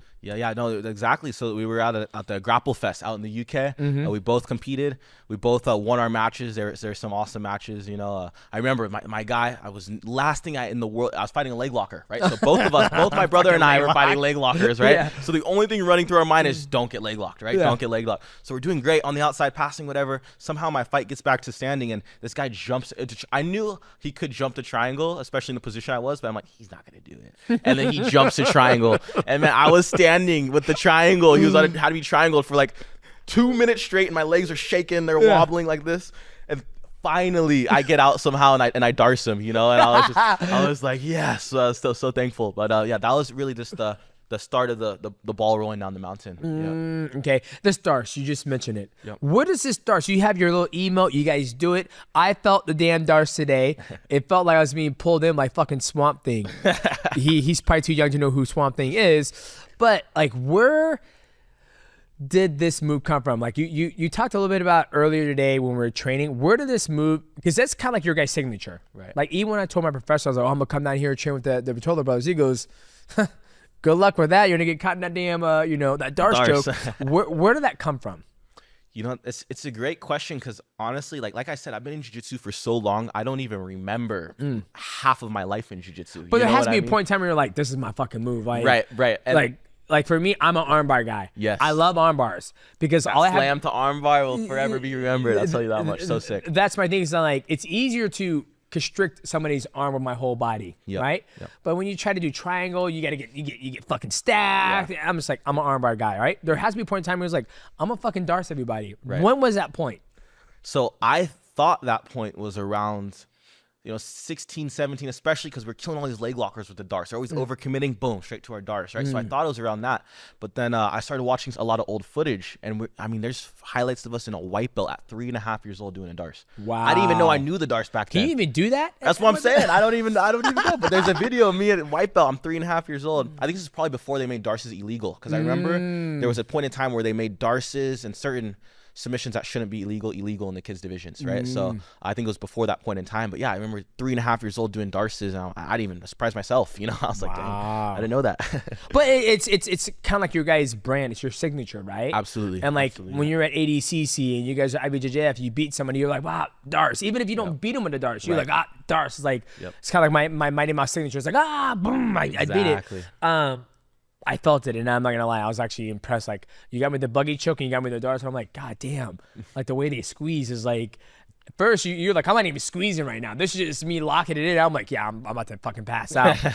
It's incredible that you were able to. The finishing mechanics, yeah, it helps a lot for sure. And you were talking about the finishing mechanics, like how you lock in your traps. Yes. You were locking your traps, and then you begin to squeeze, and it made me think about like when I grab it, I'm just squeezing like this instead of going here and then squeeze in. And almost every choke you can do that, or there's some chokes maybe that doesn't really apply for as much, but yeah, all of your darces, the ones we're working over today, all those, a lot of people just squeeze with their arms and they forget about their back and how much force they can get from That's it. why you got that fucking Cobra back. That's that surfer back. That's that surfer. Honestly, our backs are the biggest part of our body. We're not very strong in any way, shape, or form, but our backs are definitely. Why is your back big from surfing? It's from paddling out. You could, that surfer strength is a real thing. I'll train with Kelly Slater. I don't know if you know Kelly Slater. Okay, 11-time surfing world champion. One of definitely the greatest to ever do it in surfing. The GOAT in surfing, right? Yeah. So I trained with him as a kid. I remember he was like a blue belt, and I was back at AOJ back in the day, and I could not believe how strong he was. I could not believe it. His upper body. My dad's very strong too. He's a surfer his entire life, and he grabs a hold of you, and it's just that surfer strength's a real thing. That's all I gotta say. Well, I think it's probably because you're battling the elements the whole entire time. Imagine like a 2-pound weight is every paddle, so you're doing that for hours on end. Your arms are dead, and you're just forcing. So you're using your back all those lats, those wings. Everything. Gotcha. Yep. Huh. I never thought about that. Oh, man, I got this fucking surfer back. And I was like, no, that's a fucking jiu-jitsu back right there, my friend. Not a surfer. Okay, so let's talk about the transition, right? Because when we're talking here, I'm thinking about like everybody, all the kids out there who look up to you guys, who started in the gi. Now you guys are more known in the no gi. Right. Like I even told you straight up, I was like, I don't like to watch you guys in no gi. Right. It bores me. I like when you guys do gi because you have to solve the problem. Why did you guys make the decision to change more into no gi instead of the gi? Is it the financials? Is it you enjoy the gi, no gi more? Like what is it? There's two main reasons. There's two, to be completely transparent. Yeah. So to be completely honest, there's two reasons. First one being the financials. Obviously, there's all the super fights at that time. All the super fights, all the real any sort of money in jiu-jitsu was all no-gi. All the opportunities were no-gi for whatever. I think to the viewer's eye, for most people, it was, I guess, considered more exciting, right? More movements going through, right? So for one, financially was a big reason, and then also too, we realized, like, you know, strength matters so much more in the gi. Not that you know, you can't get around it, whatever. It just matters so much more. And you know, from grips, isometric strength in general, really. Yeah. You know, so guys that we're, you know, really struggling with in the gi, you know, maybe just, you know, having real tough matches, barely beating, you know, we take off the gi and we're just demolishing them. You know, it wasn't even close, you know. So we're just like, you know, I love the gi, but dude, this might be our thing. And I think, you know, the gi really benefits guys with strong isometric grips, things like that. And you know, that's why we kind of do our no-gi in the gi. Gotcha. Yeah. And we're talking about that, like that no-gi in the gi, where we can use the same holds and strength, and then it's also about focusing on breaking the grips. And that's like, for me, I come from a no-gi background, but when I got in the gi, I'm like, look at all these different moves, lasso, worm, just squid, all the stuff. And I'm like, now I'm having a hard time, like, how do I transition my no-gi game into the gi game, right? And when I'm watching you guys, and that's why when I went with them, when I went with them today, I was like, damn, like, you guys didn't do lasso. They know it. You guys know it, but you're like, I don't need to. I just wrestle up and control the lapel, grab a feet, and sweep you out. And it was eye-opening, because that's the biggest thing as a martial artist, coming from my background. How do I make that transition where you guys are going, your brother's about to compete at Worlds, and you're about to do your MMA. We'll get to that soon. But if financials and, you know, super fights and all that stuff didn't matter, if you had like 20 million to bank, all aside, what would you choose, no gi or gi? And as to compete, or just to do for the rest of my life? Just do it for life. Where it's like, hey, I'm going to, I mean, because you can compete in gi, right? But you can go back and do Euros again. You can do Pans, you can do Worlds, Adults, or whatever. But if you had no money, no financials involved, it's like, what does Kade enjoy most? Is it the no gi where it's like, nah, I'm not going to have some guy who's, you know, obviously I'm sure whoever you're going against who has strong grips, they're probably, you know, open weight division, right? I find it very hard. I'm sure, you know, if you go at, you know, somebody your size, you're still having a hard time breaking a grip, but eventually you break it. Right. Eventually you get so if all things aside, you're fighting people who are your size, would you do gi or no gi? Probably no gi, because I believe it is a little less on the fingers, on just a body. You have beautiful hands. You see that? I want to keep these hands, you guys. That's all it is. You see that? He goes, I want to wear a wedding ring one day. I want to put on my wedding ring and not have it get stuck. You know what I'm saying? But do you I think no-gi. Okay. And why do you think, this is always a question that I've always thought, why do you think there's just no money in gi when all the money is in no-gi? Because when I look at it, every kid who starts in Brazilian Jiu-Jitsu, it's always in the gi. Right. It's always in the gi. Absolutely. Nobody ever starts that I've seen in no gi. It's usually wrestling. It's almost, you're seeing it just now in this generation. Just now in this generation. Of how exactly. It is, But if you look, let's go 5 years down the road, 10 years down the road. Everybody started in the gi. 100%. Right? And how come now, like, I always baffles me because, like, you look at slap fighting. It's like a, you know, $845 million business, Dana White said. How the hell are they, and I talked to Bear at Show Your Roll about this all the time. I'm like, I'm just baffled, right?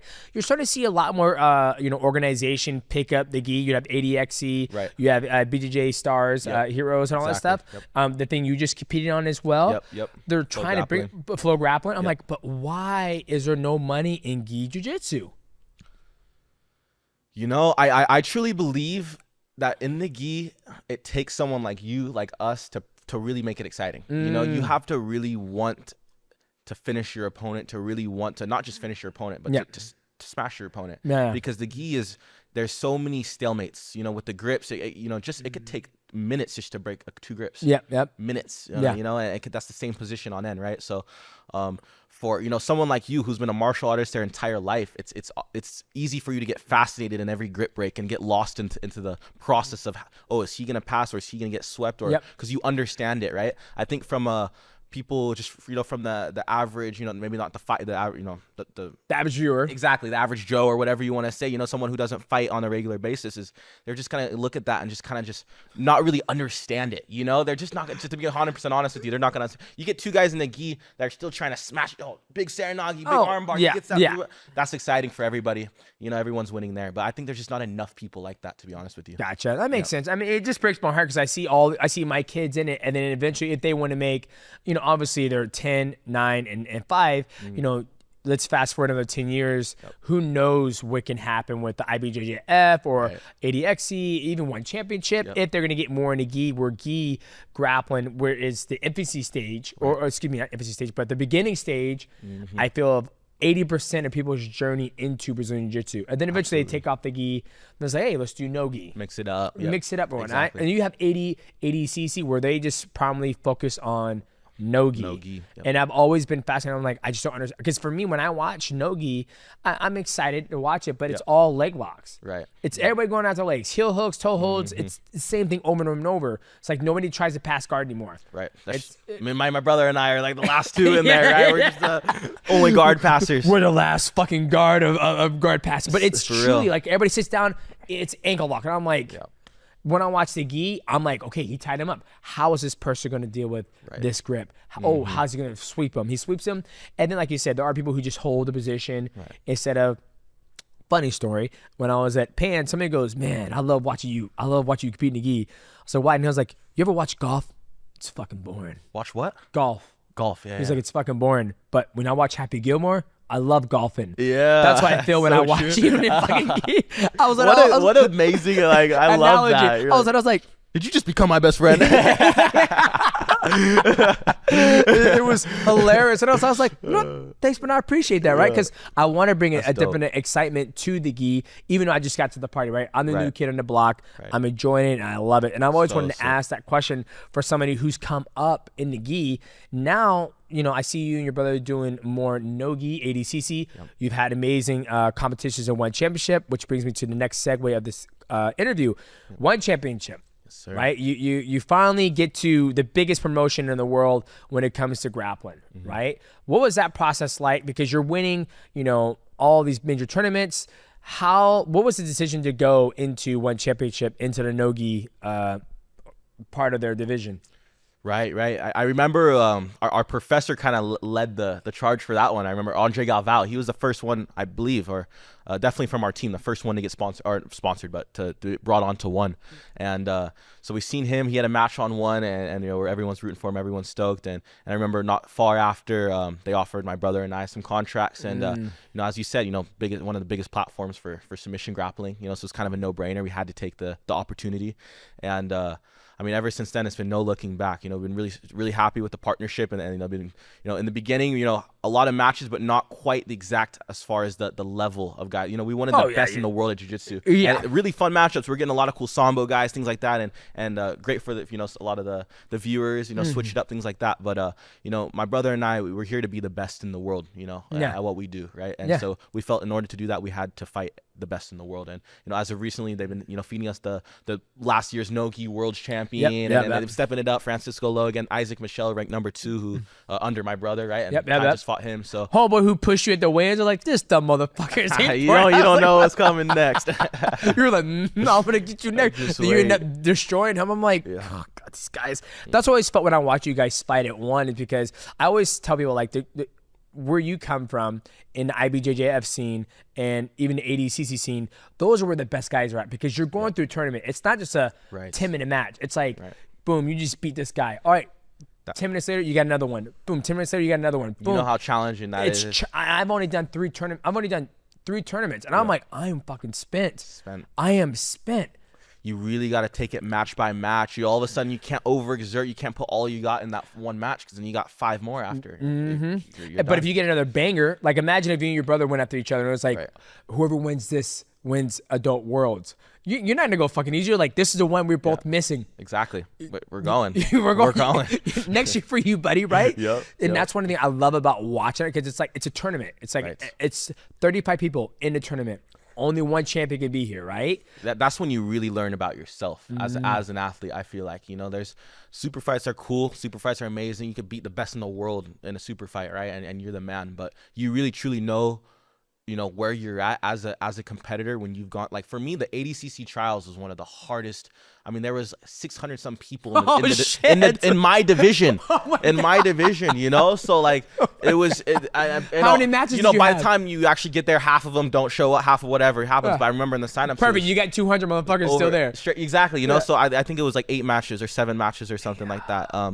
But I remember it was the finals. It was my semifinal match was all PJ in one Barch. day. All in one day. So no, 2 days. 2 Thankfully, days. it's 2 days. So 4 and 3, I think. Yeah. But yeah, I remember right before the finals, it was crazy because the ADCC trials, my body, except for this rib, I almost was going through the same things. I had a gnarly pinched nerve in my neck, so I couldn't really I was full Zoolander, couldn't look left. Like, I couldn't look left. I was like, oh, how am I gonna, I can't even look left. And my brother told me this piece of advice that's probably been the most, the biggest piece of advice that he's ever given me and that I've used the most to me is, he's like, bro, this is war. You can either go out there and die or you can go out there and live. The simplest form. That's what he told me. I'm like, you know what? You're right. I'm like, I just got to at least try. I go out there and then he says, I promise you, once you slap hands, the adrenaline's going to hit, the pain's going to go away. Yeah. It's like, I promise you. I'm like, so you see, I feel like as we've been hanging out here, we didn't film everything. I feel like your brother's the more sound one. He's like the more, mature one of the two. In our past lives, he was the one leading the war. Probably. I hate to say it, but he was the one leading the war. We were sitting with each other, and me and Kade are working out. We're all working out, and I was like, "Okay, Kade, what option you got here?" And Kade was like, "Shit, I got it. I got this kick. I got all this." And his brother's like, "You have nothing. You have nothing. You have nothing." But it's funny. Which was the truth. Which was the truth. I love how you guys are your biggest cheerleaders, but you guys are also your biggest coach, biggest critics as well, and critics, right? Yeah. And that's amazing. He said it. He's like, you can either go out there and die, or you go out there and win and live. I love that. So ADCC trials. 600 people in there, 900 people, whoever showed up, you did that, and that was the hardest thing. But you made that transition to one championship. You're doing well. All of a sudden, now we're doing mixed martial arts, right? Like what? Typically, you don't see. I know your professor. He's done a little bit in mixed martial arts, correct? Yep. What inspired you to do MMA? I know we talked about you winning all the major titles in Brazilian Jiu-Jitsu besides Adult Worlds, but what inspired you to go down into mixed martial arts? Yeah, for starters, we grown up on it. We grew up watching it, right? So I'd always, even though I knew I had to do what I had to do in jiu-jitsu first, it was always inside of me that one day that I'm going to be there. I'm going to do it. Wasn't sure when or whatever, but I knew for sure that at some point in my lifetime, it was a bucket list. I had to fight MMA.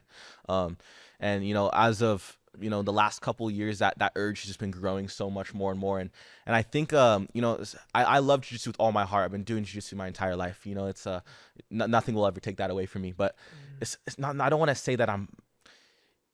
Every time I train MMA, I'm learning something new. Yeah, of course. It's refreshing. It's refreshing. I feel like it's like when you're putting on the gi. How much are you learning? Every day you train, right? So there's something refreshing about it. It's refreshing about being a student again. Not that I'm not learning anymore. No. You know what I'm saying? Like, yeah, I totally get. You've done it since you're 3 years old. You're 21 now. Now you actually get to punch someone in the face and use the jiu-jitsu as a stepping stone, a solid foundation. I always tell people, if my kids were to fight, I would have them do jiu-jitsu first. Because you cannot teach 18 years of grappling. You just can't. The grips, the sweeps, the balance. You can't do that. The knowledge just goes so deep. So deep. Where it comes to boxing, I'm like, just pop, you just drop your weight like that. You can learn it in 2 years and be good to go, controlling distance. So you feel like a brand new student now when you're doing mixed martial arts. Absolutely. Yeah, I'm learning something new every day. It's just refreshing. I just love it. And like what you were saying earlier, what's one of the hardest things in jiu-jitsu to do? Is to pass the guard. Pass the guard. In my opinion, right? It's got to be one of the gi or no gi, honestly. It's one of the hardest things in jiu-jitsu to do. But how much easier is when you could clock the guy in the face, it's easy. hammer fist him and elbow him. Oh yeah. That's why. How do you feel about slap jiu-jitsu, combat jiu-jitsu.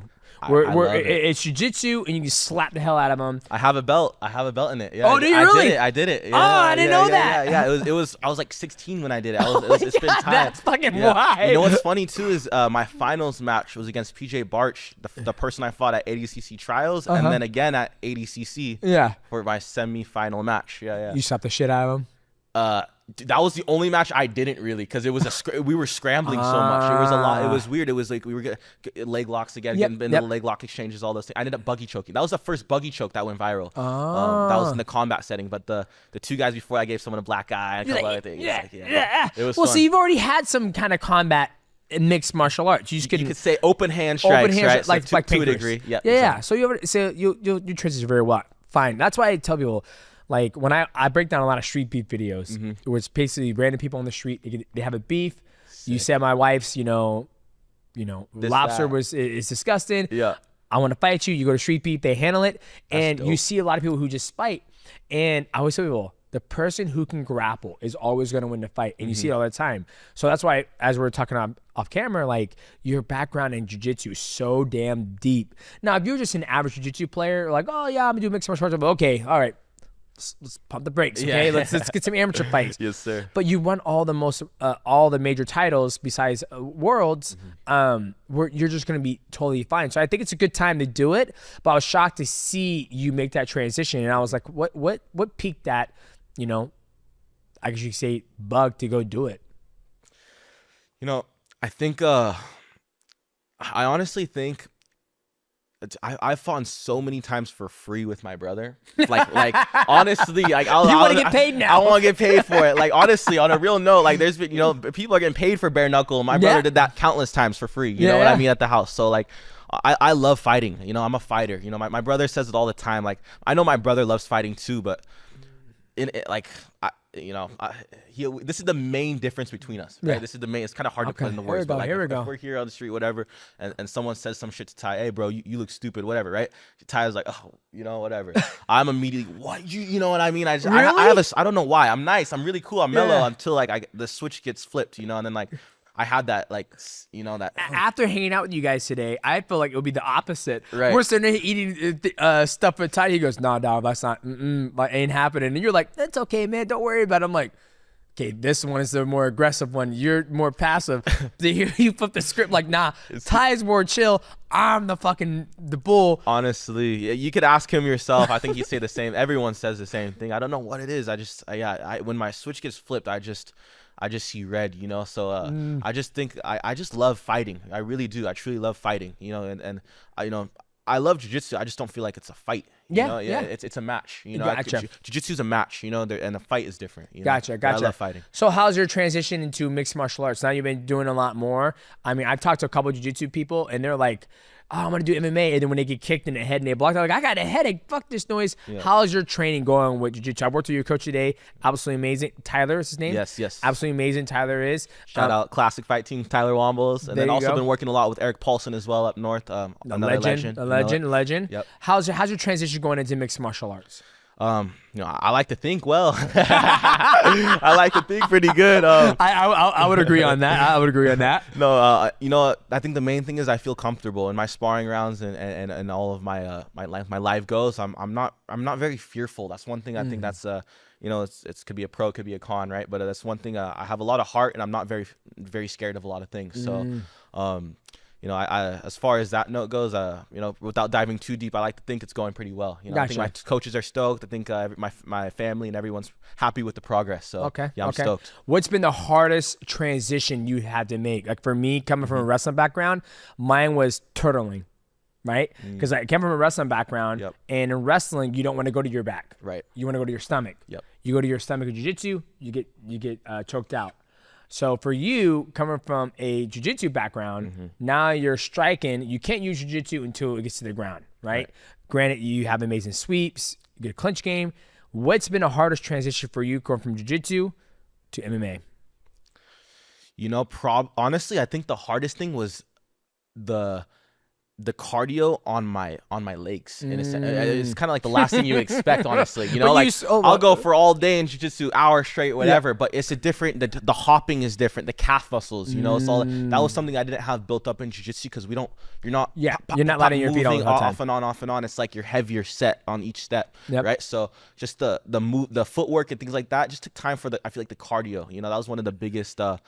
I guess you could say shockers are like, dang, I need to get my legs going or something. It's like my 1-2 rounds. It's not that I'm tired, but my legs are tired. But you're the calves, the Achilles tendon, the quadriceps, moving your muscles. Yes, moving from 85% of the weight on your back leg back to your front, and you're moving around. And then you're also, that's why I tell people, like, when it comes to MMA, and as we were talking about earlier, when you're playing with those windows of opportunity to go here, you're making reactions. Those are all reactions. Your body has to react to that, and until you start grappling, you realize, like, we've done this since we're 3. Exactly. This is easy. This is where I thrive, right?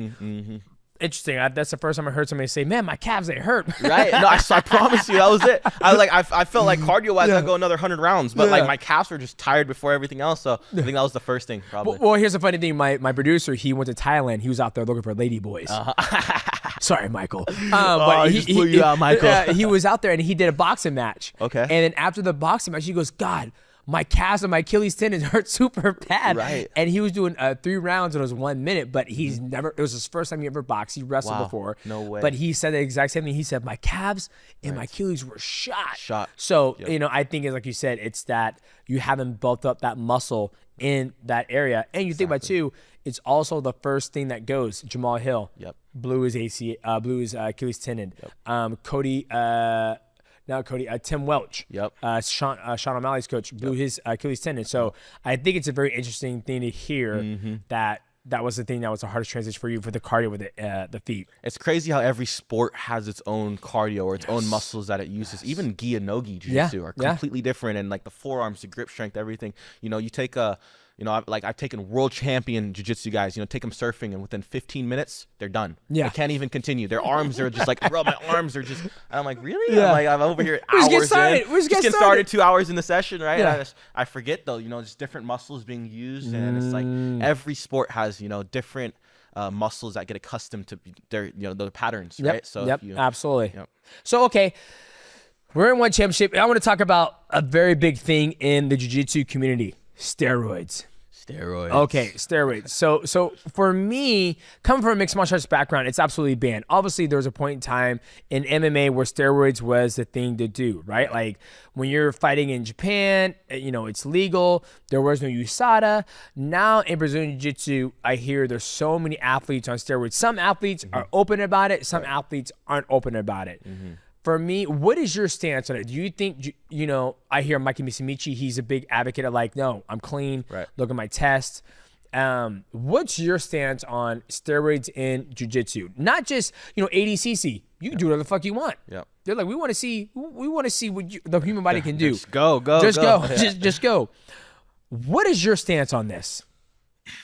Yeah, so, you know, this is a question we've been asked, my brother and I, a lot as of recently in the last couple of years, you know, and we're always super verbal about it, you know, hey, anti-steroids, this, that, and, you know, it's not that I'm over speaking out on it, it's like, I'm almost at the point where I'm like, you know what, I'm just going to let people do their thing, I'm just going to focus on my ways and the ways we know, because, you know, it was almost like we were getting flagged for it, believe it or not. It was almost like what I thought would happen. People were like, yeah, you know, these guys are cheating, whatever. It was the opposite. Where like a lot of people were like, yeah, but they need the steroids to do this or they this, that, and like start like, you know, defending, right? So I seen all these comments, you know, and I was just like, you know what? To each their own at this point, you know, like you said, ADCC doesn't even steroid test. Right? Yeah, they don't so even shit. They're all advocate, but they're like, go ahead. They're like, yo, they're putting it for you. Here, bend over. You know? But yeah, so. You know, at this point, I'm basically like, to each their own. They can do whatever they want. It was really a problem. You know, obviously, I'm not really stoked on it. When I slap hands with my opponent, homie's got like 4 traps, two lats. You know, you're just, but yeah, I think I just don't know if we'll ever see a day where there's not steroids in the sport. I think. You know? I mean, I think I think if more money came into the sport, and like obviously, you know, from what I hear, when you saw the test, it costs a lot of money, right? So that's always the biggest thing. And obviously, when there's no money to be made in jiu-jitsu, they're like, oh, fuck it, we're not going to test it, so we don't worry about it. Exactly. For me, I hear other people talking about it, and they're like, why not? why not, take steroids? And for me, I think there's something to be said about like, this is my body that God gave me. Yep. I can, if I need to recover, we train for what, 2 hours, 2.5 hours, 3 hours a day. And there's times where we're grappling. I was like, okay, I'm done. I'm gonna take a break and then we'll talk a little bit and then we'll get back to it. Right. Then after we're done, we did sauna. We got the ice barrel out there, cold plunge. This is what it is. So tomorrow, I'm going to be absolutely exhausted tomorrow. Yep. I can't go train. I'm going to take the day off. I'm going to go swim. I'm going to take, this is my body. Yep. When I can't compete at a very, very high level, I'm not going to look for another source to be able to feed me so I can do it, right? I'm like, hey, it is what it is. You listen to your body. It is what it is. Yep. Where I feel there might, and this is why I like to ask this question because some people out there are like, nah, that's why I do take steroids. Right. So I can keep on training, so I can push train harder. more. So I can train more so my body can recover. Right. Perfect. By all means, that's good. But then you're also having an advantage over your competition when they're like, okay, I'm tapped out. I can't do it. So I think, there's an area where they need to set, it's like an MMA. Right.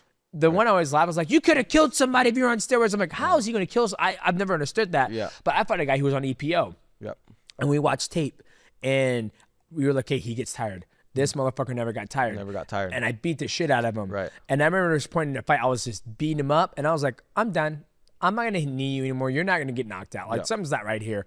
Go in the back. My father-in-law comes to me. He goes, son, I'm tell you right now, no man could take a beating like that and walk. Sure enough, he popped for EPO. Yep. And so, did I care? No, because I was playing video games when I found out. Yep. But, if he wasn't... Because I was playing video games when I found out. Priorities. Yeah. Everyone, I was like, did you read the news? I'm like, what, Ariel? He goes, that guy popped for EPO. And I was like, and I whooped his ass. I'm playing video games. Bye. And he goes, go. Go. I love that. So sick. So I've always got curious, right? Like, because there's people who are in different stance. Gordon Ryan's came out and talked about it. Right. And his excuse that I've heard him say is that, well, everybody's doing it. Why not? Yeah. Right. And so I always want to get your not your excuse, but your perception on steroids in the sport of jiu-jitsu. Yeah, I think it definitely shortcuts a lot of results for a lot of people. If I hate to really speak out there, but you could take like Gordon before he was super roided to the gills as a black belt, and he was losing. I have teammates like Mike Perez with wins over him. I remember DJ Jackson, Felipe Pena had beat him twice, right? So it wasn't like he was invincible, right? Yeah. And he grew like these 50 pounds of synthetic muscle, and just on top of with the leg locks, it was just like he kind of had the game on a stronghold. He became super shredder leg locker. You know what I mean? Like, so people are whoa. So. Well, it's just like, you look at MMA, it's like you look at Vitor Belfort. Yep. When he was 19, 20, 21, just shredded, could have been on roids. We have no idea. There was no testing back in the day. Then you look at, Vitor Belfort before, TRT.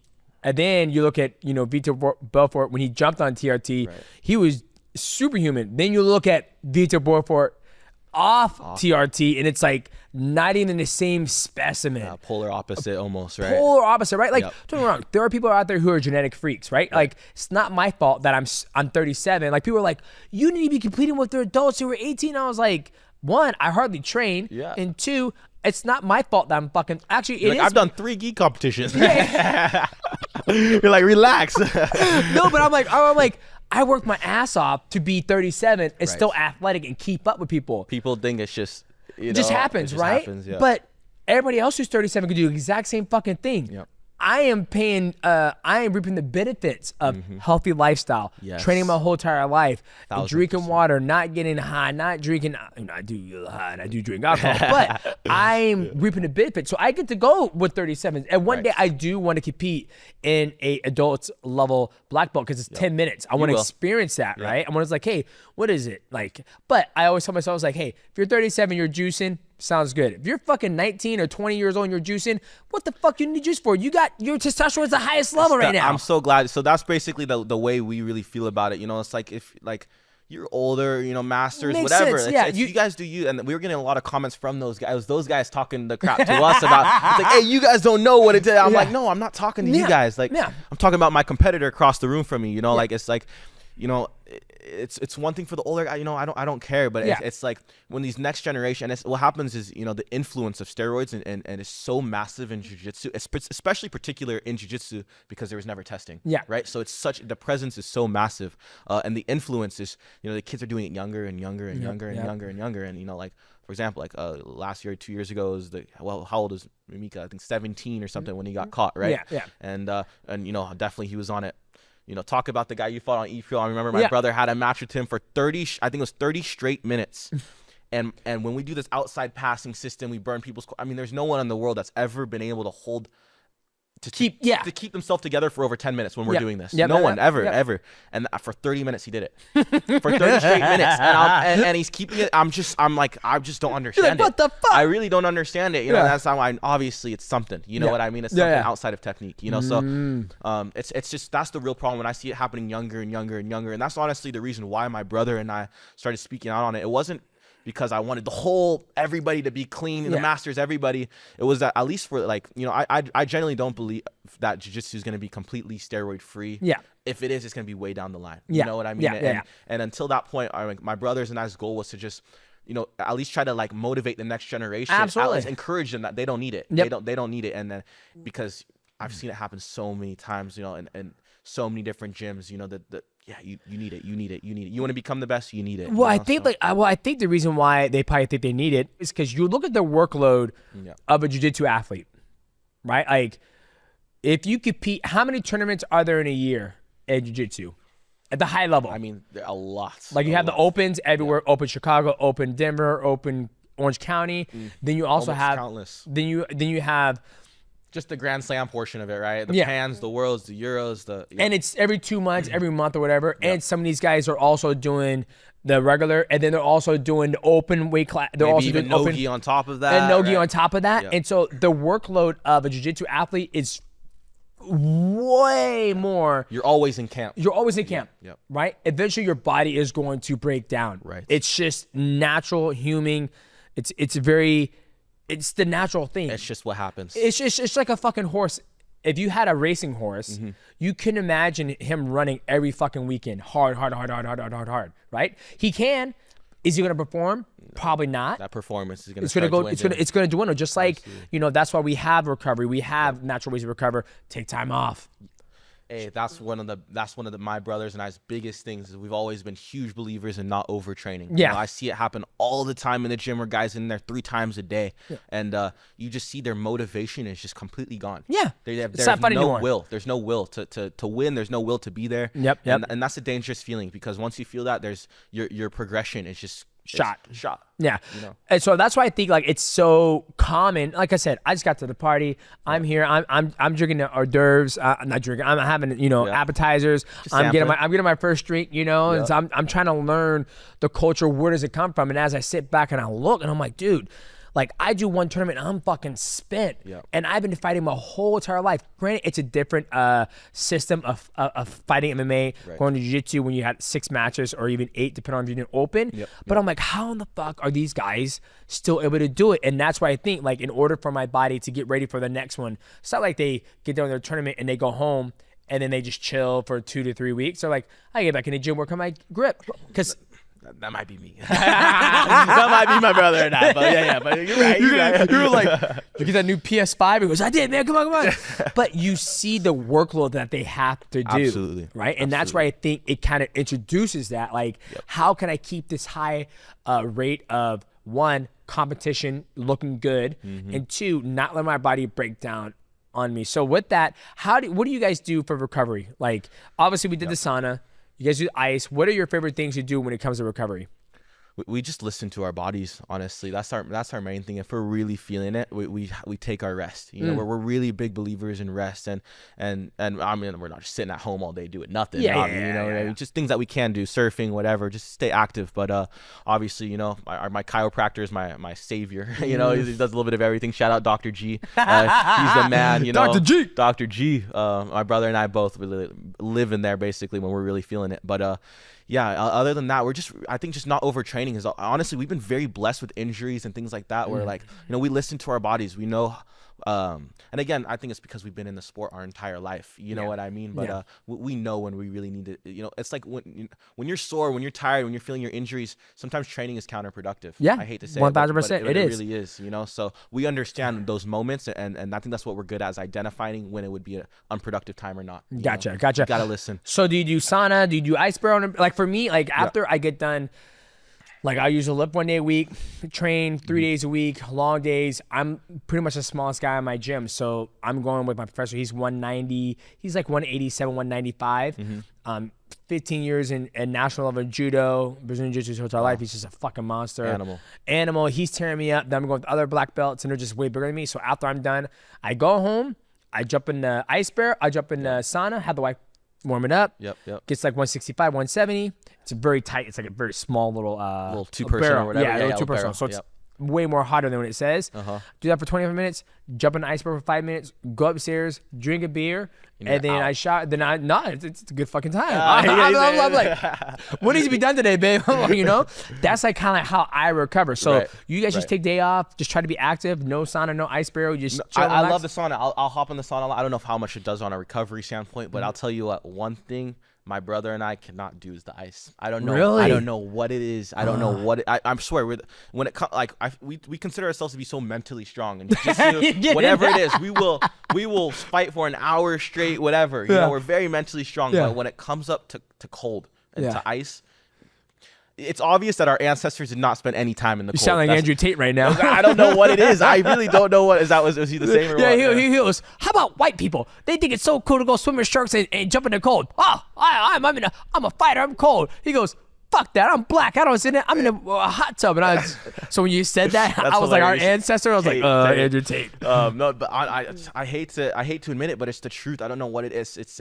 I do not like the cold. My brother and I's the same way. We just cannot take the cold. But I'll sit in the sauna for an hour. I mean, whatever. Like, I'll mentally suffer through that. You'll get there one day. You'll get there. It's at first I was like, this is when I started doing the ice was when I was getting ready to fight Rotang. And the amount of like sparring we did, the Muay Thai and the crack and just coming home, I was like, I'm so mentally defeated and my body's broken down, destroyed, that I'm like, it's almost like just kill me. And I just jump in the barrel and I just almost fell in love with it because the endorphin release and all the not the fluid, but all the lactic acid being all pulled away from me and then fresh blood going all to my muscles.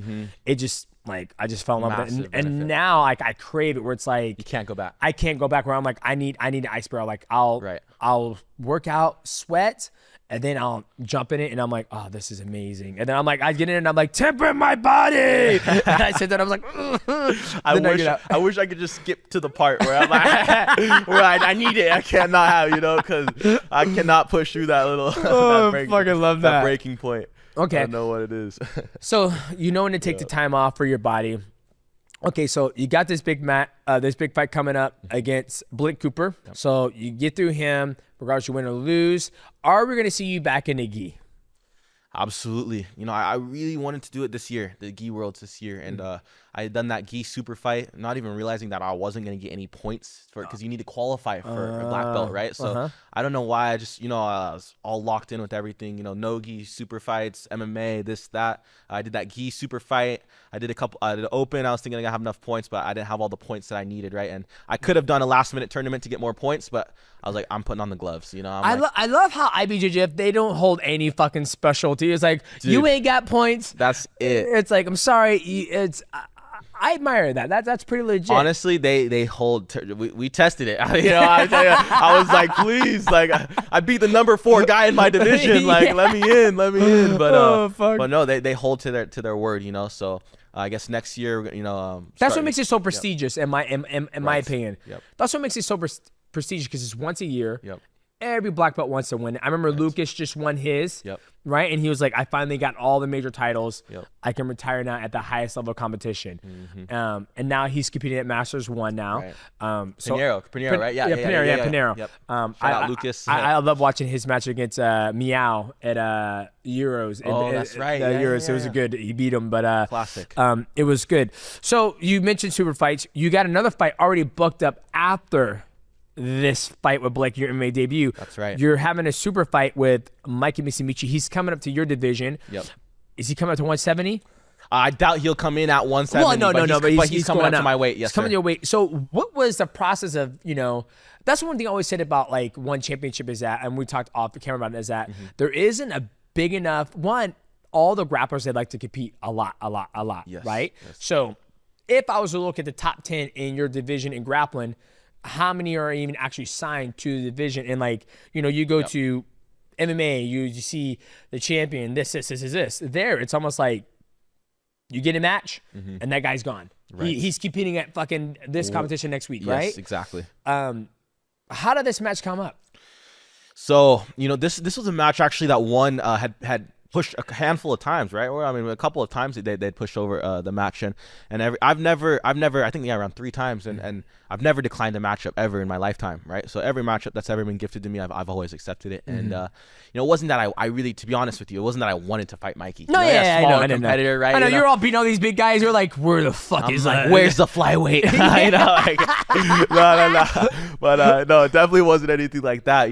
They offered it multiple times. They said yes, and I think it fell through on a couple of times, maybe on his end or on one's end, whatever it was. But it was they offered me this, I think it's in Colorado, this Colorado card, right? It's 2 weeks after ADCC, and I was just like, you know what? Why not? So, hang on, you're gonna do Blake.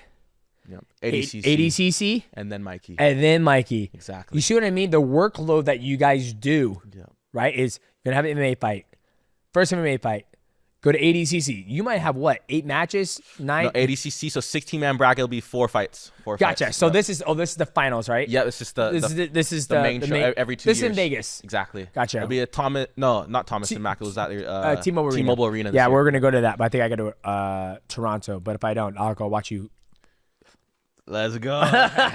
You already know. And then after that, you're going to compete against Mikey. Yep. And see, this is the one thing that, for me, experiencing Brazilian Jiu-Jitsu, I feel like the culture is way different than MMA. Why do I say that? Because when you fight, you only get to fight twice a year. That's maybe 3 times if you're lucky. Right.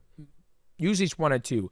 And you have 12 months out of the year. So if you fight, first quarter and then the last quarter, that's twice. Right. People remember your last performance. If you lose, you're like, oh, you suck. So true. If you lose in jiu-jitsu, you get another 3 weeks or 4 weeks to, change your mind. You redeem yourself. Redeem yourself, right? Yep. And you have so many matches. Yes. So many things can happen. So true. Where the culture is so different. Like Jessica Khan fighting Daniel Kelly. I thought Jessica Khan won that fight because I scored as IBJJF. Right. She took her down, had her back, 4 points, mounted her, just working her. Right. And then she caught her foot. She goes, catch. She won because I was like, you can't fucking call that a catch. You can't do that. I was like, you fucking the ankles, nobody cares. Even when you guys were fighting, you Right. fight somebody, and you're like, your hair was going all over the fucking place. He's like, catch. I'm like, he's not gonna break his fucking ankle. It's not gonna break. It's not gonna break, right? Yeah. But you outworked him in jiu-jitsu. Right. So I feel like the workload that you guys do is just through the roof. And I'm sure after Mikey, you're like, okay, what's the next tournament? Yep. What's the next fight? What's the next big grappling match? Right. So It's very true. I don't know how the fuck you guys do it. I truly don't know how you guys do it. Man, it's a lot of rest. We don't overtrain. I honestly think that's it. That's our main thing. How many times you train today? Oh, it's how many a week. It's not a day. It's how many a week. Okay. That's how we've to be honest. Like, I'm just being completely transparent here. Like, we really, especially the last year or 2 of our life, we really wouldn't train more than 4 times a week. Really, like, it wasn't more than 4 times a week. That's good. Like sometimes maybe we will hit 5 if we're in camp, and training for something. But as far as just a regular, chill day, it's or chill week, it's more like 3-4 training sessions max. Yeah. And how do you feel about that matchup against Mikey? Obviously, he's a smaller guy, but then you end up choking out Gabriel Souza. Yes, and so you've already beat the person who's beat him, right? But I feel, in a time when you guys have both been in one championship, you have fought tougher competition because you still go do ADCC. Right. You still do IBJJF in the gi. Yep. So you are fighting more higher level competition. More frequently. Yeah, more frequently. I'm not disrespecting the guys he's fought, but right. let's be honest, those guys are all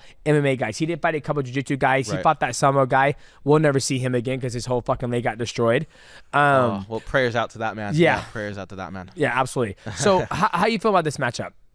Yeah, you know, I feel good about it. I'm excited. You know, every time I get it, I love what I do for a living. I love my job. You know, so I'm just grateful. And I choke people out for truckloads of cash. I can't complain. You know, I can't complain, right? I love what I do for a living, and I'm so thankful and grateful. So again, this is just another one, you know, to put on the record. You know, Mikey. You know, a lot of people consider him pound for pound one of the greatest, you know, and you know, he has a lot of amazing wins over a lot of amazing people, and you know, he can leg lock anyone in the world. You know, someone that kind of finishing mechanics, if he gets on your leg, he can finish anyone, you know. So it still kind of excites me in a way, you know what I mean? So I'm ready for it. I'm excited.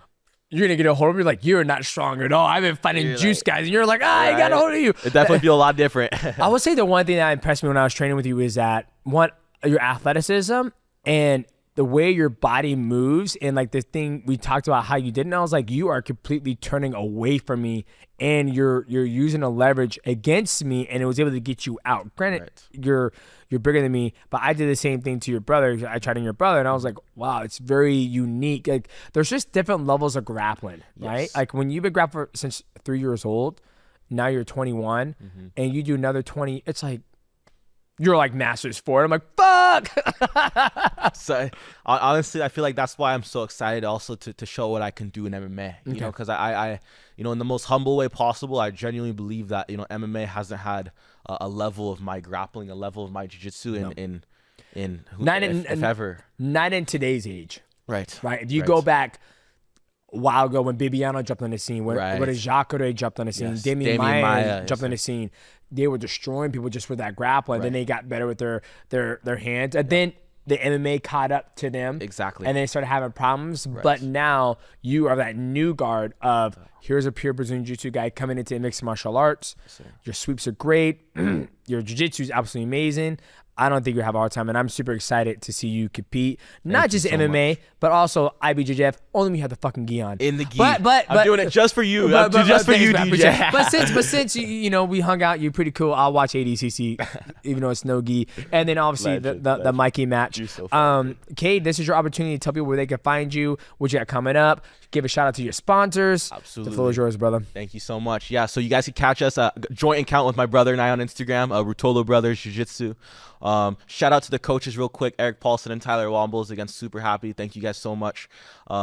Again, my biggest supporters, my family, my parents. You know, they're the best. Forever will be. So thank you guys. And also shout out to Professor Galval as well. Atos, you know, can't forget the grappling coaches. I know. Gotta sneak that one in there like, this too. motherfucker I'm so went to used MMA. to always saying things. He went to MMA. Now he's gonna leave everything behind. He's leave everything behind. Nah. But yeah, massive thank you to all you guys. Massive thank you to Tenori, where we're at right now, Tenori headquarters. Fucking amazing place. Yeah, amazing, absolutely amazing brand and headquarters. Sensei Pat, you're the man. And to all you guys for tuning in, thank you guys so much. All right, ladies and gentlemen. Now, this is Kade Ruotolo. We'll have his brother Ty Ruotolo when he's going to do something else. He's getting ready to compete at Worlds at the time of filming this. So when he gets ready to do a mixed martial arts match, or if he's going to do something big, I'll try to make it down here and train with him. If you guys enjoyed this episode of the MIGHTYcast, please leave a like, subscribe. Also, hit the bell to know when we go live. And we will see you beautiful people at the next one. Ciao. Stay blessed. Yes, sir. Boom. Sick. That was so dope. I love it. Thanks, man.